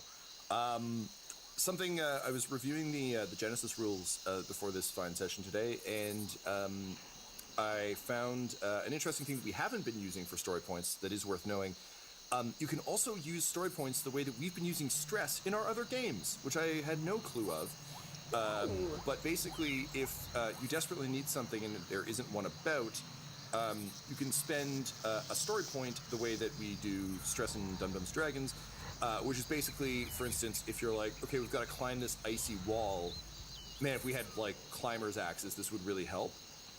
You can spend a story point to be like, oh, we find a dead expedition at the bottom of the wall, and they have a couple of climbing axes, so we just like wrench those off. Cool. Ultimately, I'll still be the arbitrator of whether or not that flies. It can't be like, oh no, we're fighting Nemesis. Oh, I had a missile launcher the whole time. It's like, oh, okay, well, nope. But please do feel free to use them that way. That said, again, it's still the same spending economy, so if you spend it that way, it comes over to me, and vice versa. The only other thing to note about story points that clears up a question we've had since fucking Star Wars, story points are spent at the end of the roll. So after the roll is done, that's when the point gets spent, to prevent us from doing weird, handy tradesy stuff in the middle. So however many story points there are at the beginning of the dice pool, that's how many it is to the resolution. So you can be like, I spend my story point to do this, but that doesn't mean I immediately get it. I get it once that roll has been resolved. It's much clearer. It's different than how we've been doing it, but we'll give it a try. I think You're gonna have to teach us that as it happens, because I can see all three of us get lost in the words. Clear, but I'm not getting It's not it. clear to me. It's clearer to Tom, and he's the only one who really needs to understand the rules. Tom, tell us what to do. Yeah, basically, don't worry about it. It actually mechanically doesn't change the way we've been doing it all that much. All it means is it clears up that question of like, couldn't we just trade story points back and forth infinitely forever? And we've just been nice about it because we're good at playing games and polite. But there's an actual mechanic to limit that. It's fine. Don't worry about it. It's the cool thing for we me. didn't do, we can't do. Exactly. Got it. Ah, I see. Anyway, none of that matters to our characters. That only matters to me because I did reading. Are there any preparations you want to do? Questions for Kel, or are we good to set out? I think want to. Oh, sorry. Go ahead, Ryan. I was gonna say, I think Tritopus would take out his medical kit. I think he'd give himself a couple of injections. He'd be worried about what could have come from those boxes. He'd seen some rust outside. He'd seen some pooled water. He'd be worried about gnat flies and the Belgravian flu, so he would dose himself for that. He's not a trained doctor. I don't think any of these are actual curatives. I think it's why he has some real problems with his overall physicality, is because he just keeps like revaccinating himself for things that he stole, not knowing what they're for, but thinking he does. And then when he's good and kind of jolted, I think he'd just be antsy to go. Great. Laura?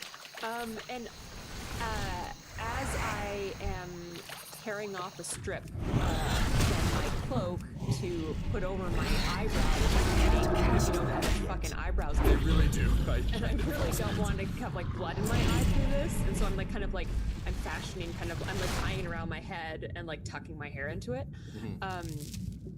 I'm saying kind of under my breath to Alto, I just say, look, kiddo, this is not going how I thought it would go, but you gotta find us a fucking vehicle, because if I don't make it out, you're not gonna make it. All right? So we both fucking survive this, okay? I'm sorry I swear so much. No, it's okay. Are you okay? That looks like it hurt. Yeah, it did. I'm fine. Okay, I'll find a car for us. We won't get hit anymore. Okay, but just try to avoid the guns or weapons. Just try to stay out of sight still, okay? Okay. For Endrick, Tom, am I correct in understanding that he's got most of the equipment that I've got on my grown-up Alto character sheet? Yes, except rather than having a mechadendrite arm, we're just going to treat that as like probably, I think, one big mechanical arm, cool. But also just an array of tools. I think, what do you think he's wearing costume-wise? Like, I'm thinking of him more, like, less as a cyborg and more as just, like, essentially an incredibly well-equipped mechanic. So what do you think his loadout looks like? I like that. I like a mechanic. I think then it's a one of those, like, what are they called, boiler suits or whatever, where it's just you step into it. Is that zip the it up, Black and you go Morass? well, like it's just like a one jumper thing, and so Respawn here. I think it's that the sleeve is off on the robot arm just because he wants to show that shit up. Sure. Yeah. Right, and I think very much in the same way that we describe Alto and a lot Inventory is of other full. characters from the Hive, like it's a self-built arm. I think maybe because he's like, I like the idea that he's been slowly siphoning off like pieces of gear. I think rough in places, but also incredibly nice. Like there was some legitimately well built and crafted, like maybe like a gauntlet or something on the forearm. Yeah. That's like really fucking fancy. That he got off a job, yeah, we'll give you the Deus Ex Mankind Divided like reversible finger grip things. Okay. So he's got like fingers that can bend at weird angles and robot it up. Great. I need to get closer. And Tristan, what are you wearing? What's your loadout look like? Keeping in mind your Valentine gear. Obviously, he doesn't have a chainsword because that'd be insane. No, I think Tritopus is dressed like a 17th century dandy. Like, I feel like it's a lot of, like, not entirely clean, but, like, a purple verging on pink crushed velvet outfit with, like, a cravat and, like, the weird Shakespearean collar. Yes. And the, like, Austin Powers ruffles at his wrist. Slightly fancier Austin Powers. Yes. Yeah, so he stands out everywhere. Like, there is not a place he can blend in between his, like, weird turkey person body and this outfit. And then what he actually carries is just he's got a backpack on which he despises, and it's empty just for carrying whatever he's it's supposed finished, to for the job. BRB. Like, you look at the backpack and go Kel, and you look at everything else and go crazy person. And he also has like a big leather bag, like one of those old doctoring carrying cases, and inside it are his doctor gear and his last pistol. And I think what I'll say is his last pistol just tends to be way more effective than a last pistol should, again, in the luck world. So we'll use his existing weapon stuff, but it's all just based on him being weirdly fortunate. Yeah, it's like a Derringer last pistol that somehow always So hits it's so nice to have a And like he doesn't wear combined armor, washing machine but and stuff misses him as tumble though he did, dryer. like that kind of thing. Yeah. cool. in And the then same I think, machine. I can you just tell switch it's from in sort of classic tactical wash. gear, When it's but, done, it can dry. Not bought from a military store, rather scavenged from a variety of places. So it's almost more of a militia outfit, like the lots of Rob Liefeld pockets and shit.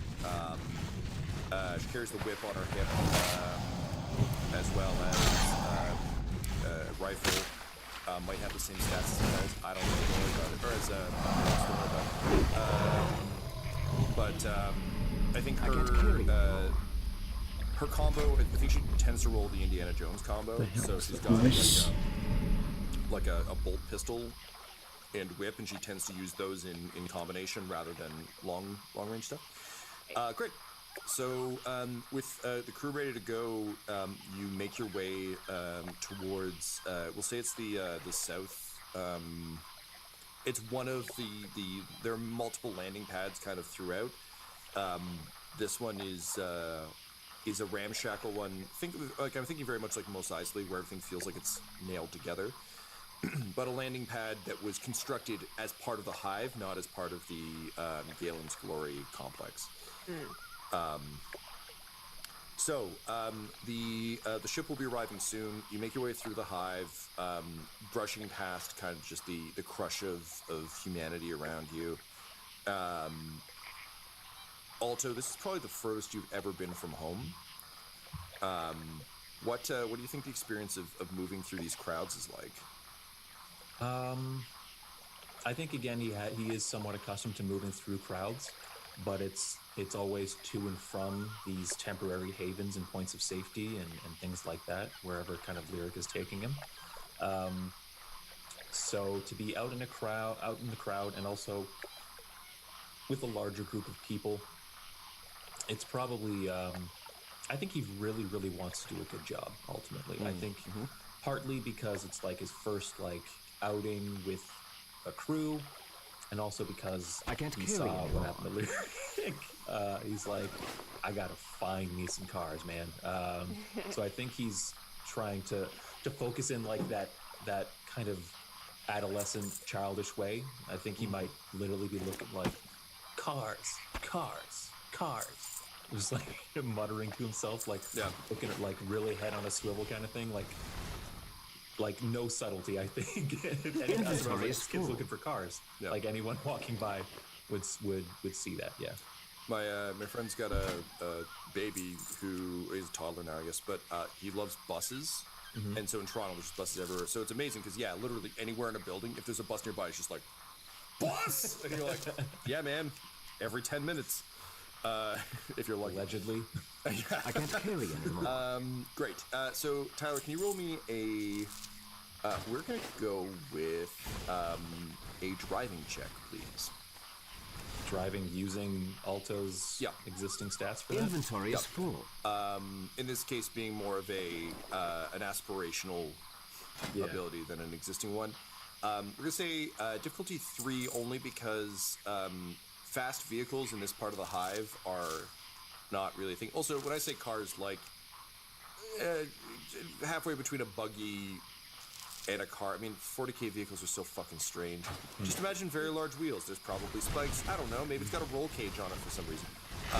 But obviously not a militarized planet, so they're not military vehicles. But yeah, so say difficulty 3. I'm going to give you 1 point of boost for the concern you mentioned about just being so worried about what happened to Lyric. I think that would actually be a pretty good motivator. And I'll give you another boost for the fact that Kel likely wouldn't be rushing all of you through the crowd, knowing that you would be doing this. So it's not like a kid being like, oh, I just want to look at the cars. It's just like, God damn it, move faster. It's kind of like, this is part of the job. And I would say you'll also be slightly distracted because Tritopus, the moment you got into a crowd, put on an old-timey plague doctor mask, like one of those bird ones. Beak. Yeah, and he's got Need 2 more gloves points, on with, like, then I giant can mine aerosol iron. sprays attached to them, and he's just spraying any stranger who gets too close. So I they can won't make give him any myself the Iron Giant. Do you have potpourri in the beak? I am I assume so. Superman. Yeah. But it's like 40k potpourri, so it's just like a fistful of pepper and cloves. Like, it's not a pleasant smell. Yeah, it's just... it's the bones of his mother inside the beak. Wow. Yeah, as you do. It's my favorite Febreze spray. Yeah. Hey, she never got sick. Well, All right, so one time. let's 1 setback dice for the fucking distracting ass plague doctor. Yeah. 1 hour until Shit, I have 1 more shutdown. I'm also going to give you an assist from Endrick because I think there's something kind of charming. He's frustrated about like having kids along, but being a weird technophile, I think, like, I don't know, I would kind of find that job charming. So if you think that's fair, given that you're playing this beloved character that you built from scratch, loving Leo for several years. But I do think there might be that kind of like, over there, kind of thing happening, where just every so often you might just like point out. I think it's not so forthcoming with Endrick. I think it's Alto is like, he's too focused on like looking over here, and then all of a sudden he gets like an unfriendly shove, and he looks up, and Endrick just like gestures the other way. Okay, and that's great. like all he gives him, and then he sees like, oh, that's that car over there. Love it. Okay, great. Yeah, fantastic. I think it's also safe to say that Alto is fascinated by the robotic arm, so like, yeah, it's a cool guy you're with. Yeah. Okay, fantastic. So then, yeah, take 1 more boost for that, and I think that's it on my end. Yeah, I have no equipment for Child Alto that I would think would be applied to this, so I'm just going to roll based on what you've outlined for me. Jesus Christ. 7 successes. You find a Land Raider tank. It has giant las cannons, many bolters, and is impenetrable by small arms fire. No, yeah, so having spent years kind of hoping to get close to these vehicles, Alto, you're doing a preternaturally spectacular job at identifying these vehicles. And I think true to form for your later life, like, you're not only tracking these things, you're remembering where they are. So I think maybe at some point Kel turns around and is like, so what have you seen? And he just rattles off a list of like... Yeah, like make and model. and like, it's halfway out of an alley, but traffic is bad, it won't move that fast. So probably it'll be 3 blocks down, and like, she just kind of nods approvingly, and... The wheels on that one are misaligned. Oh, well, that one's no good then, huh? No, yeah, not if you want to go fast. Hey, this kid's pretty useful. We should make sure he doesn't get sick. And then he just starts spraying him with the aerosol spray to keep people around okay. Take 2 strain. All right. So with that, you arrive at the landing bay. And as you begin to approach, Lyric, I think you're kind of being again behind these 2 weirdos, and Kel, you're doing your lookout job, or at least you're trying to. So I'm gonna need a streetwise check from you, please. Holy shit, there's never been a more streetwisey check than this specific check most of how streetwise. wise are you about Yeah. the specific street. Roll for literal street wisdom. Nice. All right. So what am I rolling here? I'm gonna say difficulty of 2. Okay. I'm gonna give you 1 setback for nervousness about trying to prove yourself, Fair. and just also having already been like hit by Kel. This job has already gone completely pear-shaped for you. Yeah. So 1 setback for that. I will give you a boost because this early into a job, everyone is kind of on the lookout. Fair. I think that's it from my end. You have 3 story points available to you. Is there anything else you think you would have that, or what do you think being on the lookout for Lyric at this point looks like? I honestly think she's kind of on lookout the way she's always on lookout when she's protecting Alto, which is pretty much all the time, which is basically she is like a good driver should do, is like consistently being aware of their blind spots and literally like tracking all of like the corners where could people come from, are there like where the quote unquote authorities of the hive, and is anyone about that might that looks like they might not run away from a fight and might Yeah. run towards Okay, it. great. Because I think that's kind of how the hive is kind of split up. You are There are correct. people who, you know what I mean? Yeah, absolutely. It's such a weirdly lawless place that like everyone either can, like it's unfortunately very much a victim or attacker mentality kind of all Yeah. around.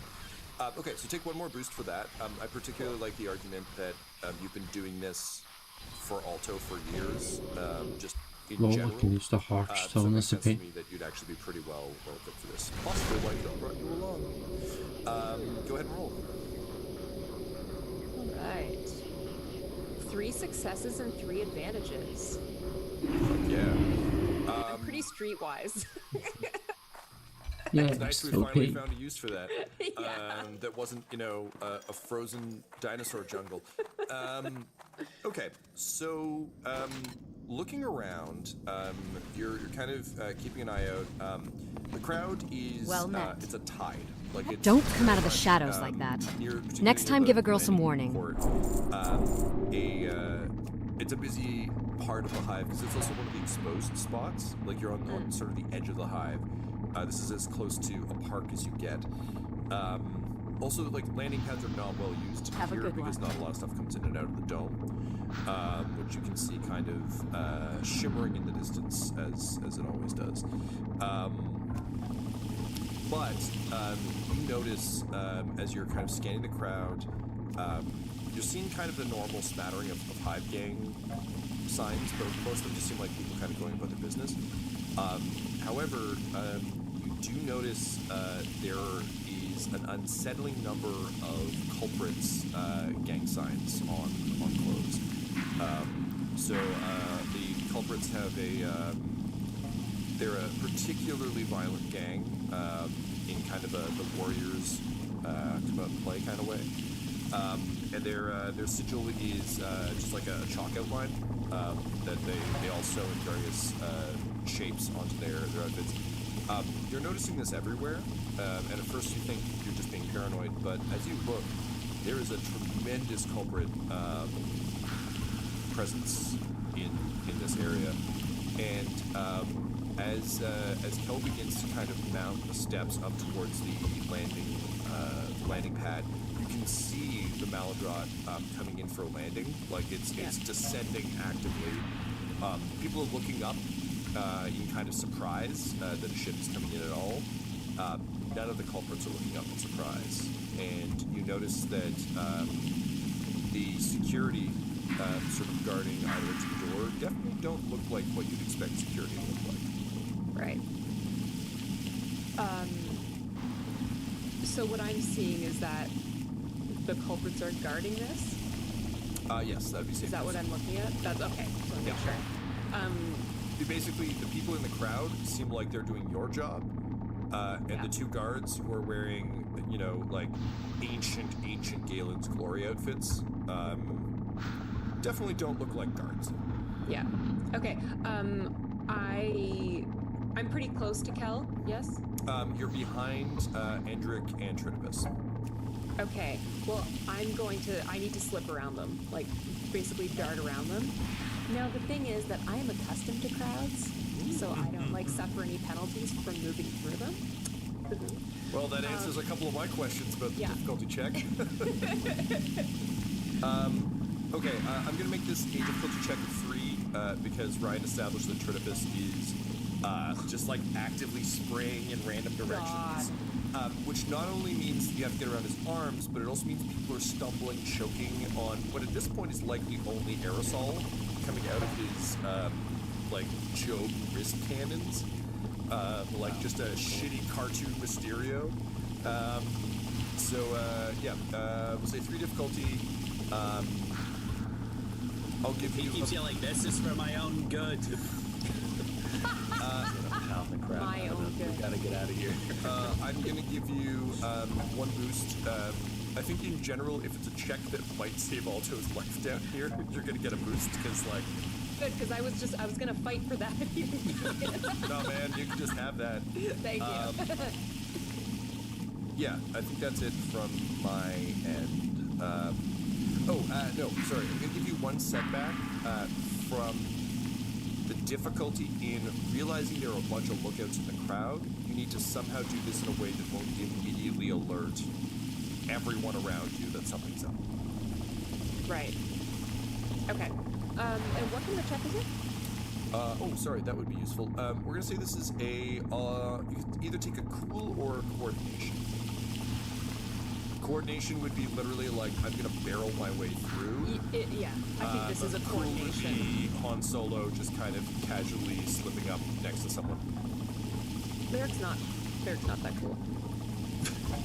Yeah, I've only ever known gangly teenagers to be super cool. Yeah. Stumble away, Pepperan, stumble away. Okay. With your pirate-like bandana covering your bloody forehead wound. Admittedly, like, that's a very hive. Just regular shoes in the hive. Yeah. Very hive. Much Blends right warhammer. in. Just a baseball hat. She's one of us. Yeah, they're like, wait a minute, that guy's head isn't bleeding. Fix it. Okay, I'm just gonna roll this. Do it. 3 successes and 1 threat.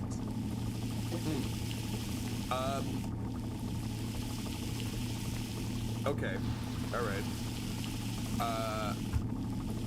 Great. So you managed to slip up next to Kel. What do you say to her? She's like, what? Get back there. Keep an eye on it. She Lyric has a moment of like, I'm doing my job. Push me away. And I think it's just like really a very casual culprits are here. She nods almost imperceptibly. And you can almost hear her grit her teeth as she quickly like looks at Trinibus and Endrick. And you can kind of like you've done the math too. She didn't bring fighters. These are like a guy who's really good with tech and like a good luck charm. She didn't staff up for this. So with almost a sigh, she says, "Okay. Well, I was hoping it wouldn't come to this, but new plan, kid." And she shoves the whip and the rifle into your hands and just says, "Go make a scene." And then she taps Endrick and Trinibus, and the 3 of them bolt inside the room.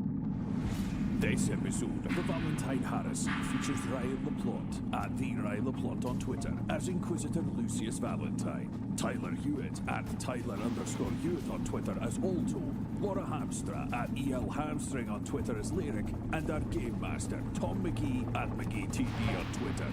This episode's sound was edited and mixed by Laura Hamstra, and the Valentine Heresy's artwork was created by Del Borovic at delborovic.com. DELBOROVIC. Our theme song is The Horse by Megan McDuffie, and our ads use the tracks No Control and Don't Sheets come by out of the Jazz shadows like that. JAH. Next time, give a girl some warning. Available at freemusicarchive.org. When it comes to Dum Dums and Dice, you can visit our website at dumdumdice.com. Our Twitter and Instagram are at dumdumdice, and on Facebook at facebook.com/dumdumdice. We have merchandise available at redbubble.com/people/dumdumdice. And most importantly, you can join our Patreon at patreon.com/dumdumdice. That's DUMBDICE. Ave Imperator, and death to all the heretics. Death to all the heretics. Dum Dums and Dice has to give a special thank you to the supreme beings of our Patreon at this time: Christian Menicola, Long Long, the Half-Blind Prophet, James Cuellar, Charles Grams, Christopher Little, Olin Anderson, Sue One, George Dolby.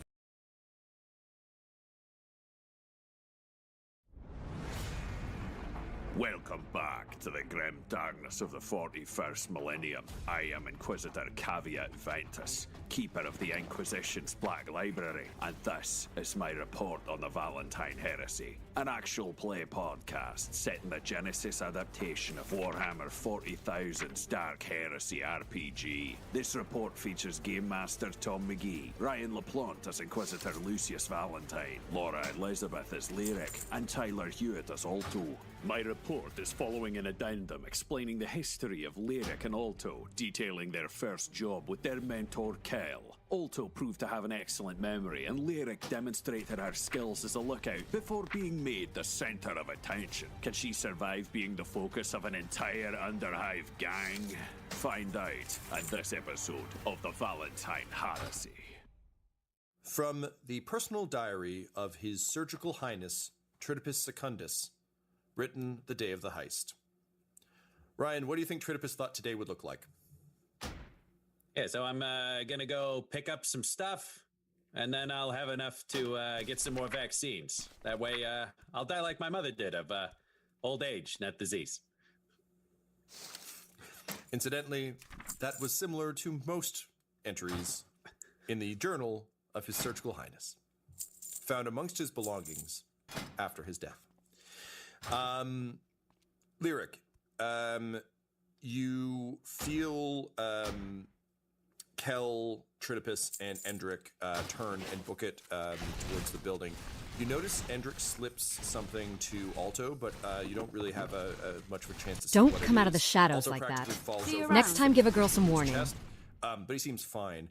Looking back, you can see the crowd. It's that classic thing where, like, in like the Matrix agent thing, where like everyone is kind of doing their own thing, but suddenly all the culprits start to turn towards the landing bay. You have pretty much a split second to create a distraction of some sort. Kel has handed you a rifle. You've never fired a rifle before. No. You are, I think, aware of how they work from all the people you've seen get shot, just kind of in the street. But it's an unfamiliar weapon. The whip, on the other hand, is close enough, I think, to I've got to imagine if you're like fending off other weird orphan kids in the streets, like you've probably hit someone with a belt a few times, so you have the basic mechanics of that. Yeah. With the chain around a couple times. Yeah, exactly. Like the spirit of vengeance itself.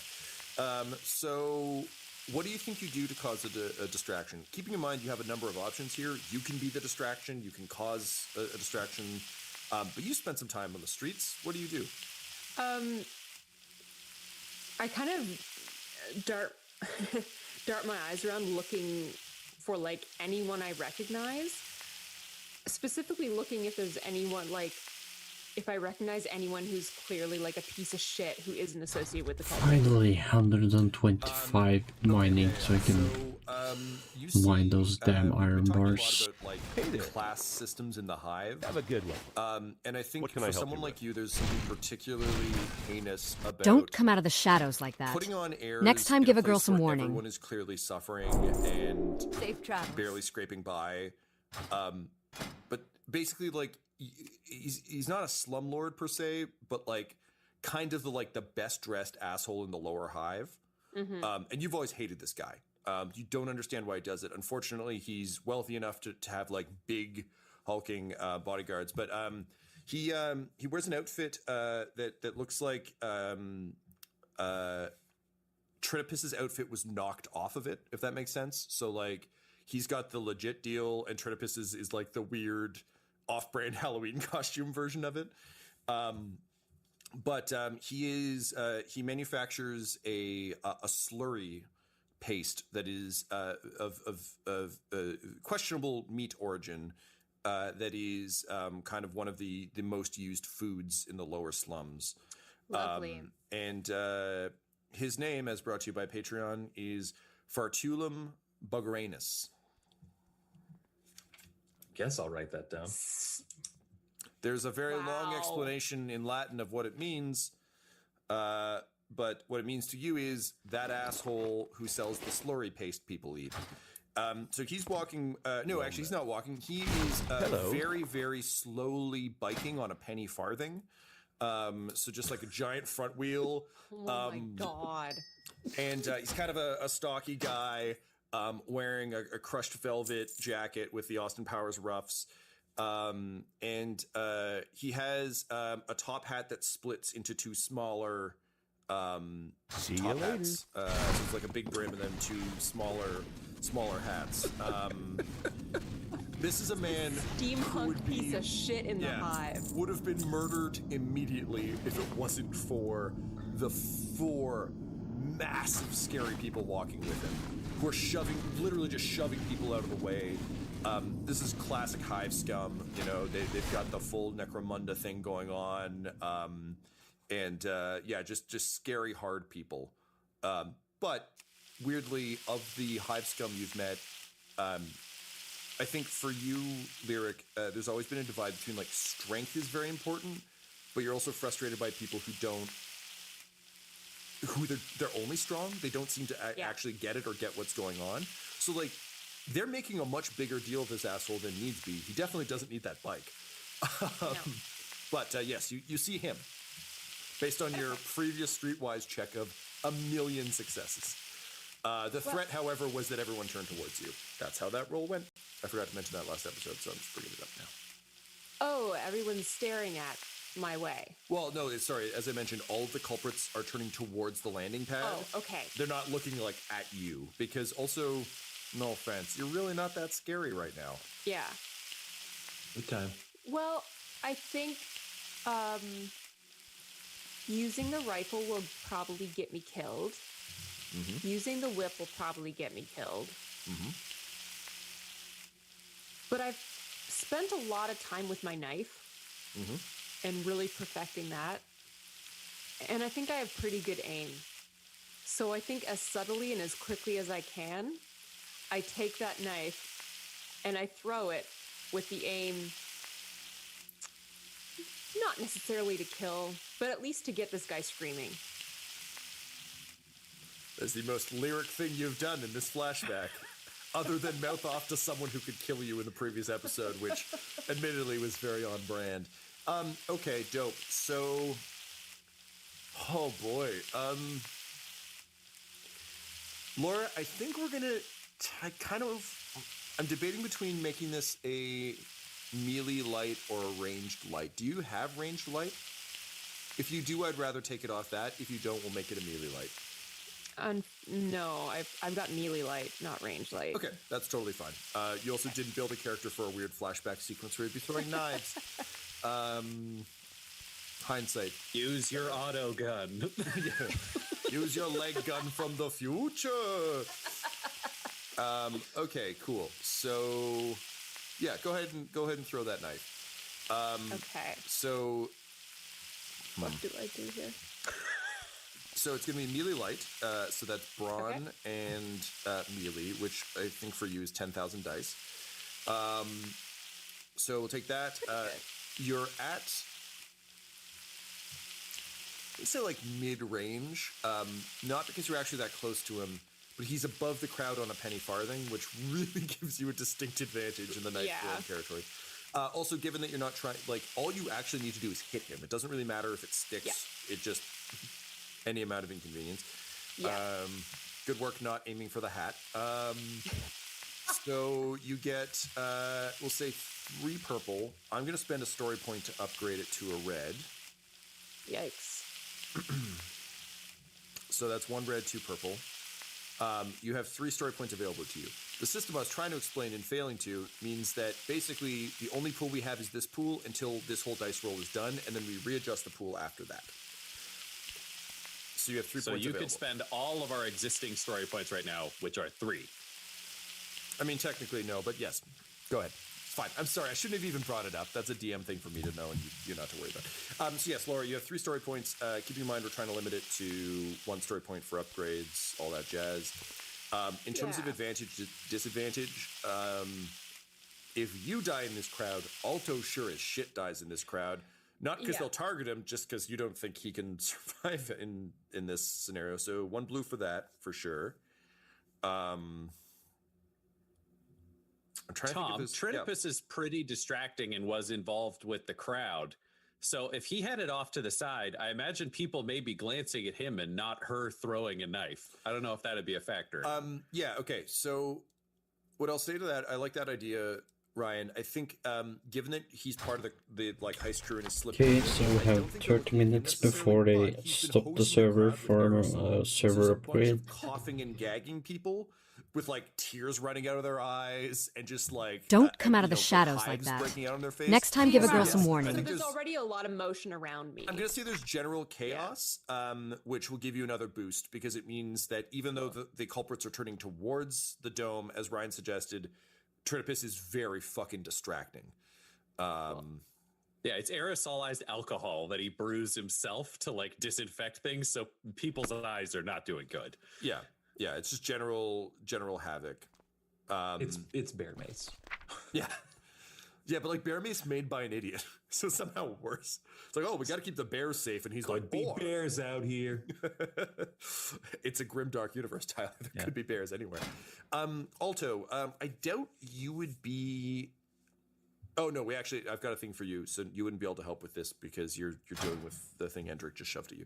So, Laura, that's all I got for you.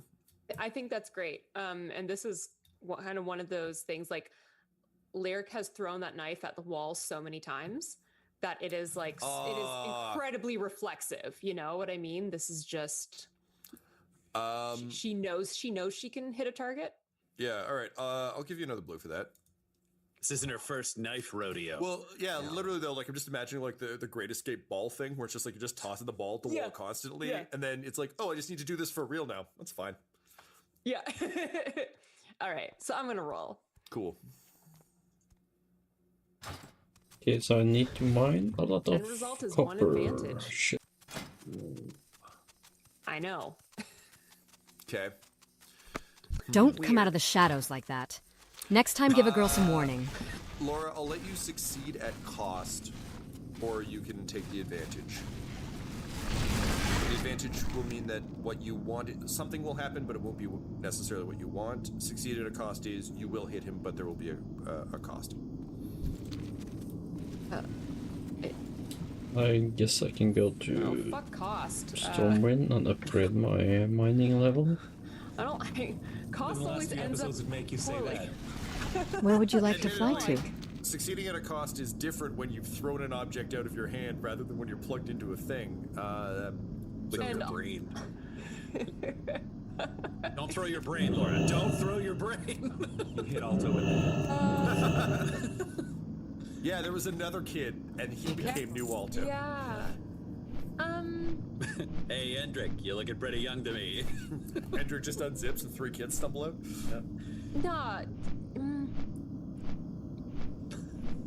Fuck, this is really hard. hard to decide. Sorry, advantage would give what? You say like Advantages, something will happen, but it won't be what you like. Basically, if you take the advantage, you don't hit him with the knife. Something will happen, but you don't hit him with the knife. If you take succeed at a cost, you'll hit him with the knife, but there will be some kind of cost to it. No, I'll take advantage. Okay. Lyric wouldn't risk Alto at all. Fair enough. If that's even on the table as a cost, potentially. Yeah, fair enough. I mean, I don't think Lyric was like, I could succeed at a cost. Yeah, thank you for watching Outpost. I'm just gonna play until they stop the servers and then stop the stream for tonight. And I will maybe watch a few episodes of One Piece and then go to bed. It, arcs out of your hand the way you'd expect. Unfortunately, as you do so, one of the thugs shoves a big muscly woman out of the way, and the knife instead, the hilt bounces off her shoulder, unfortunately blocking your shot. And she kind of like, my knife. Yeah, so your knife is gone. She picks it up and puts it in her belt. She's like, oh, free knife. Honestly, I'm probably gonna get killed now. Things are really bleak in the hive. Starts chanting, free knife, free knife, free knife. Yeah, It's like we're in for a spot of knife rain. First death to Horde. Spaceport ever. Yeah. Now all of our drinking buddies are gonna have to hear that fucking story for forever. Yeah, I was gonna say for 10 years until the planet is exterminatus. What? We don't know that's gonna happen. I say as I put my glasses in a stupid way. Okay, cool. So the knife is gone. So you have one advantage. I think the way we're gonna play that, Laura, is your opportunity to create a distraction is gone. You had the kind of the one action. So unfortunately, that means that the culprits are now closing essentially the net around the base. Now the advantage, the good news is you weren't seen doing it, so I think that's how we'll play the advantage. Is the bad news is you lost your knife, it didn't work. The good news is the culprits probably thought you were just trying to kill that woman. If anything, or you might have just been a teenager throwing a knife into a crowd. Admittedly, not that rare in this place. So, yeah, hashtag hive. So, weirdly, you kind of net neutral on that. The advantage piece, though, so A, you weren't noticed, and B, I'll say, knowing that you've lost the opportunity to create a distraction, you now have a moment to breathe as you figure out what you can do that would be useful. The culprits are going to rush the base. Like, there's really nothing you can do about that now. But there might be something else. So if you think about that, I'm going to cut over to Alto. Alto, slash also Endrick, you're playing two characters talking to yourself. Welcome to my world, Tyler. Endrick shoves basically a heavy piece of metal, like a leather sleeve with tools in it, at Alto. I think as you've described it in kind of that, like, I don't really, like, it's not a nice, like, fatherly gesture, just kind of like, here you fucking go. Yeah. But basically, Alto, you look down and the gears, metaphorical gears at this point, in your brain begin to turn about, like, what these tools are, and you don't necessarily recognize them, but you immediately start to see the value. I kind of imagine Alto's brain working a bit like in the Lego movie when they talk about being a master builder, where you just see every brick, and you're just like, oh, I understand, all the bricks go together like this. So looking at the tools, you don't necessarily know what they do, but you do kind of realize how they could work together. And he just says, you're really gonna want to find a good car, kid. All right, I was thinking about how Endrick sounds. I was thinking he kind of sounds like, I think he's modulated his voice somewhat. Oh, amazing. Yeah. I think he sounds like Dr. Claw or like Soundwave. I think it's like, oh, fuck yeah. And just shoves it like, You would better find us a good car, kid. So you want to be a blacksmith, eh? Grab an apron and a hammer, lad. Let's see what you got. Oh, fuck, I love that. Also, that's a damn good Dr. Claus, sir. Thank you. I feel like we should cover up your face for the entirety of the season. Just, move your camera. Sit back in my chair. Yeah. And I mean, Luna would make for a good Mad Cat. For sure. You're not bad, but let me show you a few tricks you might find handy. What a delightful vacation that reference was from the grimdark reality we're in now. Great, so... let's go back to forcing the child to be a soldier. Yeah, so listen, it's just like Snowpiercer. You just gotta put the keys in, turn, pull out. So yeah, so you stumble over, you've got this kind of set of gear. Can you please roll me a tech use? Yes. And this is you trying to, Master Builder, understand your new set of tools. Okay. What are you looking for? I would say 2 on this one. They're unfamiliar, and again, these are, in a sense, these are likely his spares. Like, he's not going to hand you the stuff he needs. It's just kind of like, here's the backups. Yeah. So it's essentially, I feel like, given Alto's general interest in vehicles and mechanics, you have some sense of how mechanical stuff works, but you've never, like, you've probably looked at a couple wrecks, or like junked cars. Scrap, yeah. Yeah. So you have a vague sense of like what they might do. So yeah, go ahead and roll that for me, please. Holy shit. 5 successes, 2 threats.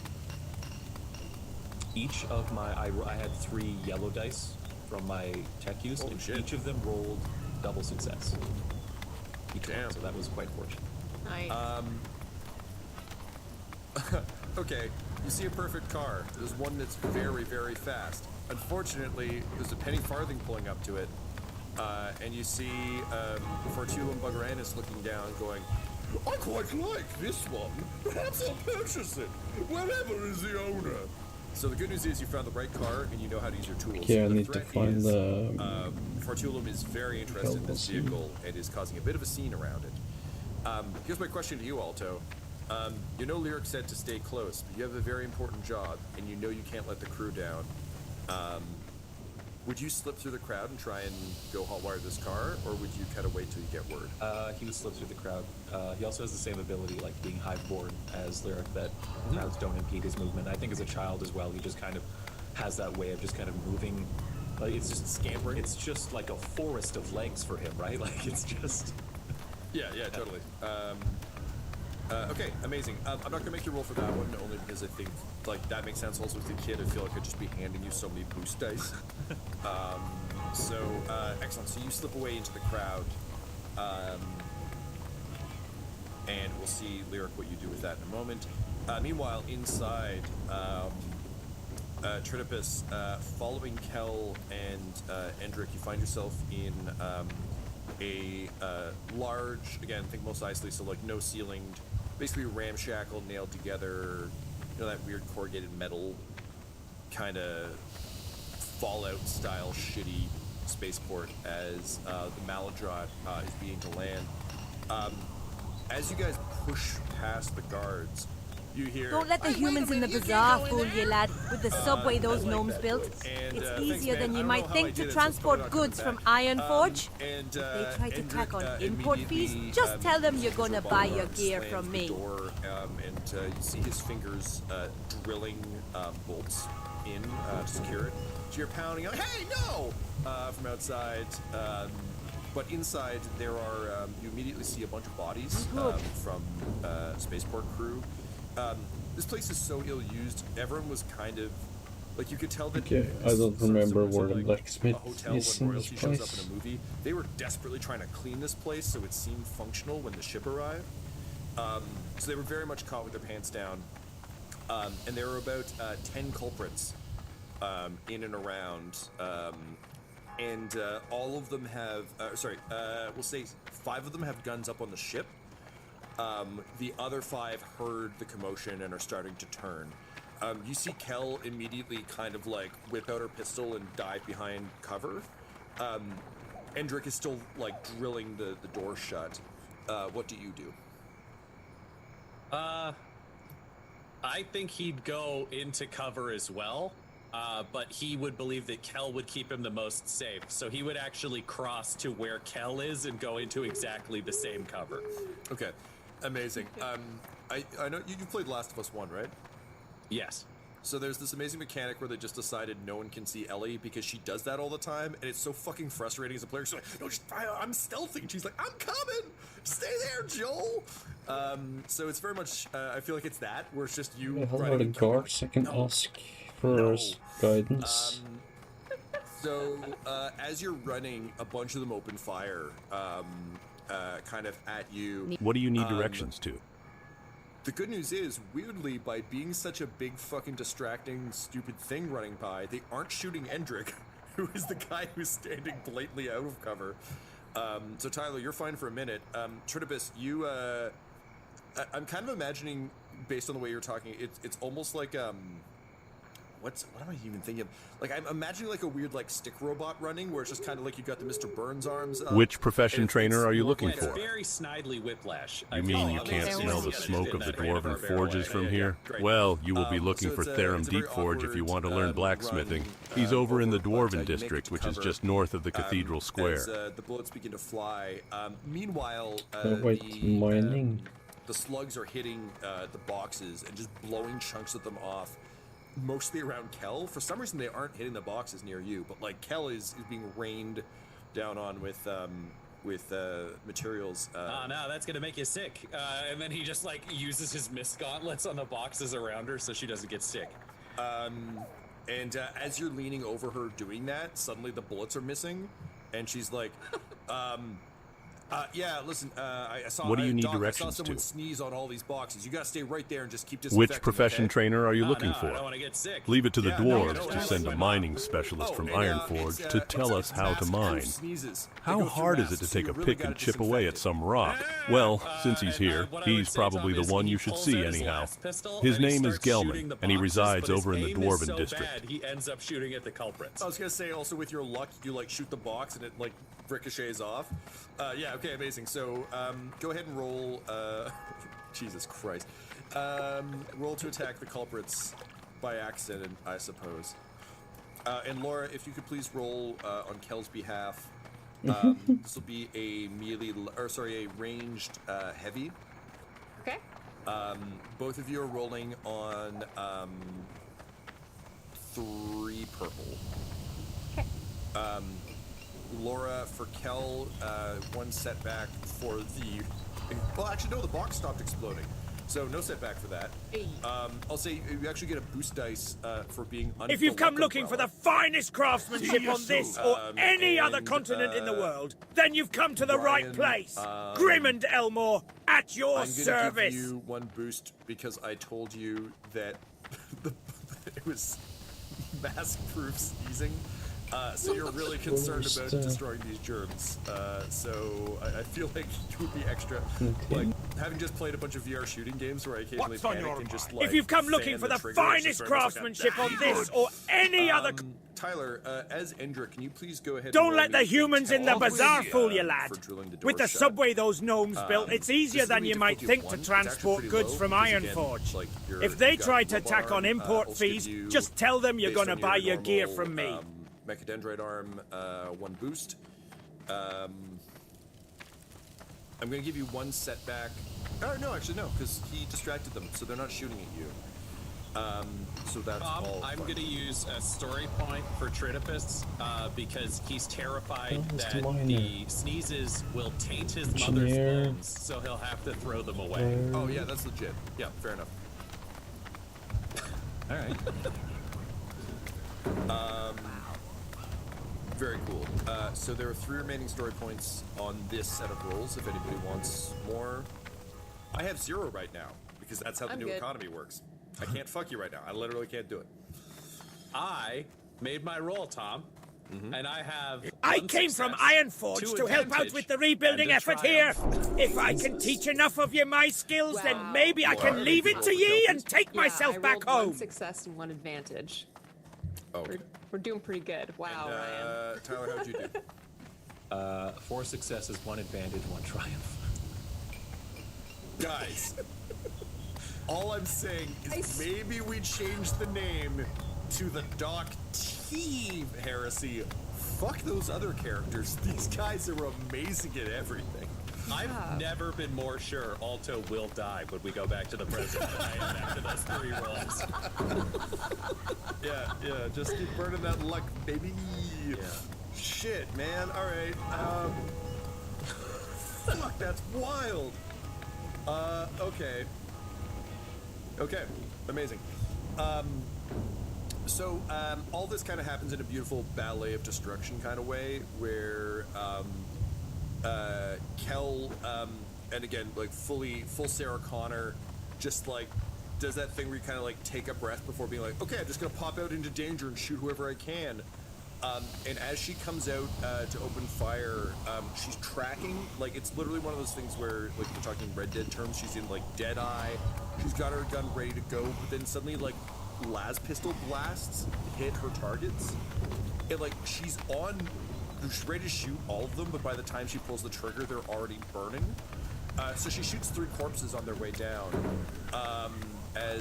Well, I can finally go to Arathi Highlands if I want to level mining, but since I sadly need copper, I need to go to low level areas still. Okay, so yeah, so 3, 2 for that the sucks. triumph, 1 for the success, and then and Tyler, you had, I'm sorry, triumph and 4 successes. Jumping Emperor in his golden throne. Okay, cool. So basically, as Trinipus starts like dropping people with his like scattered las pistol fire and gaining advantage, the advantage buys Kel time to kind of see the ship descending, being shot at by these culprits, and she notices that they're actually kind of doing part of the wrecking crew job that you plan to do. So she yells like, "Endrick, now!"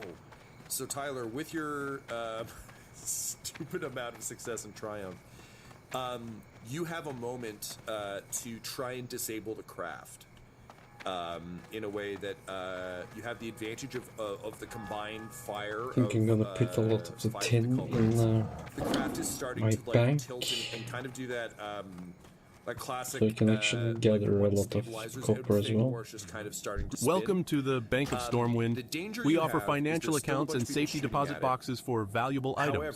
Do you already have an account with us, sir? Vaguely critical condition. So, you have a chance to act. You can either try and disable it more. You can try and come up with a way to disable them. But basically, the combined actions have bought you another free turn. What do you do? So when Kel says now, that's in regards to disabling the ship? Just in terms of like, this is our moment. Like, Okay. I think in her mind, it is very much the ship is in the ship is almost disabled. Now, you can also see that because of the combined fire, it's starting to trying to take back off. It's different from because your plan was basically it lands and then you disable it. Now it's like it's landing. So I think for her, it's very much blowed up now, but you're actually the expert in this. So what do you think your take on this would be? So I'm imagining like an industrial spaceport. Yeah.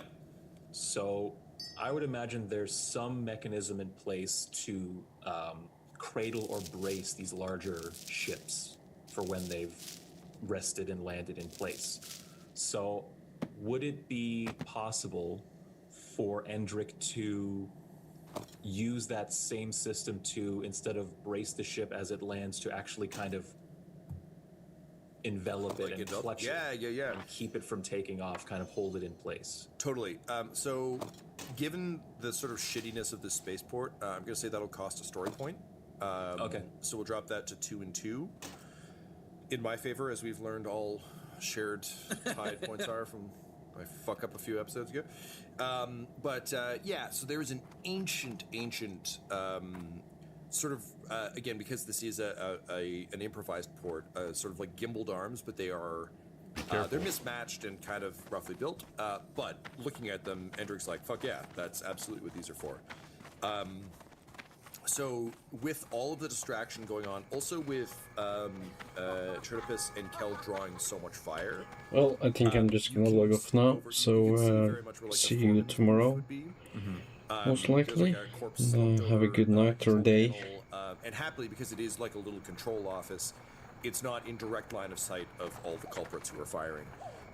So I'm gonna need a stealth check, please, from you. The good news is everyone is so distracted by everything else that's going on that like one dude in a jumpsuit trying to do something isn't really a concern or a priority. So this is only going to be difficulty 1.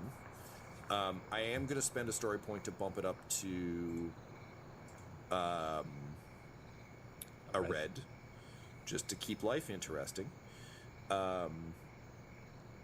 But other than that, boost dice from the distractions for sure. Okay. Sorry, you said this was a tech use roll for me? No, a stealth check, please. Stealth, this is to get you to it. Yeah, good night and goodbye. I'll give you 1 boost. Yeah, sorry, check your stat and I'll give you the rest of the dice there. Okay.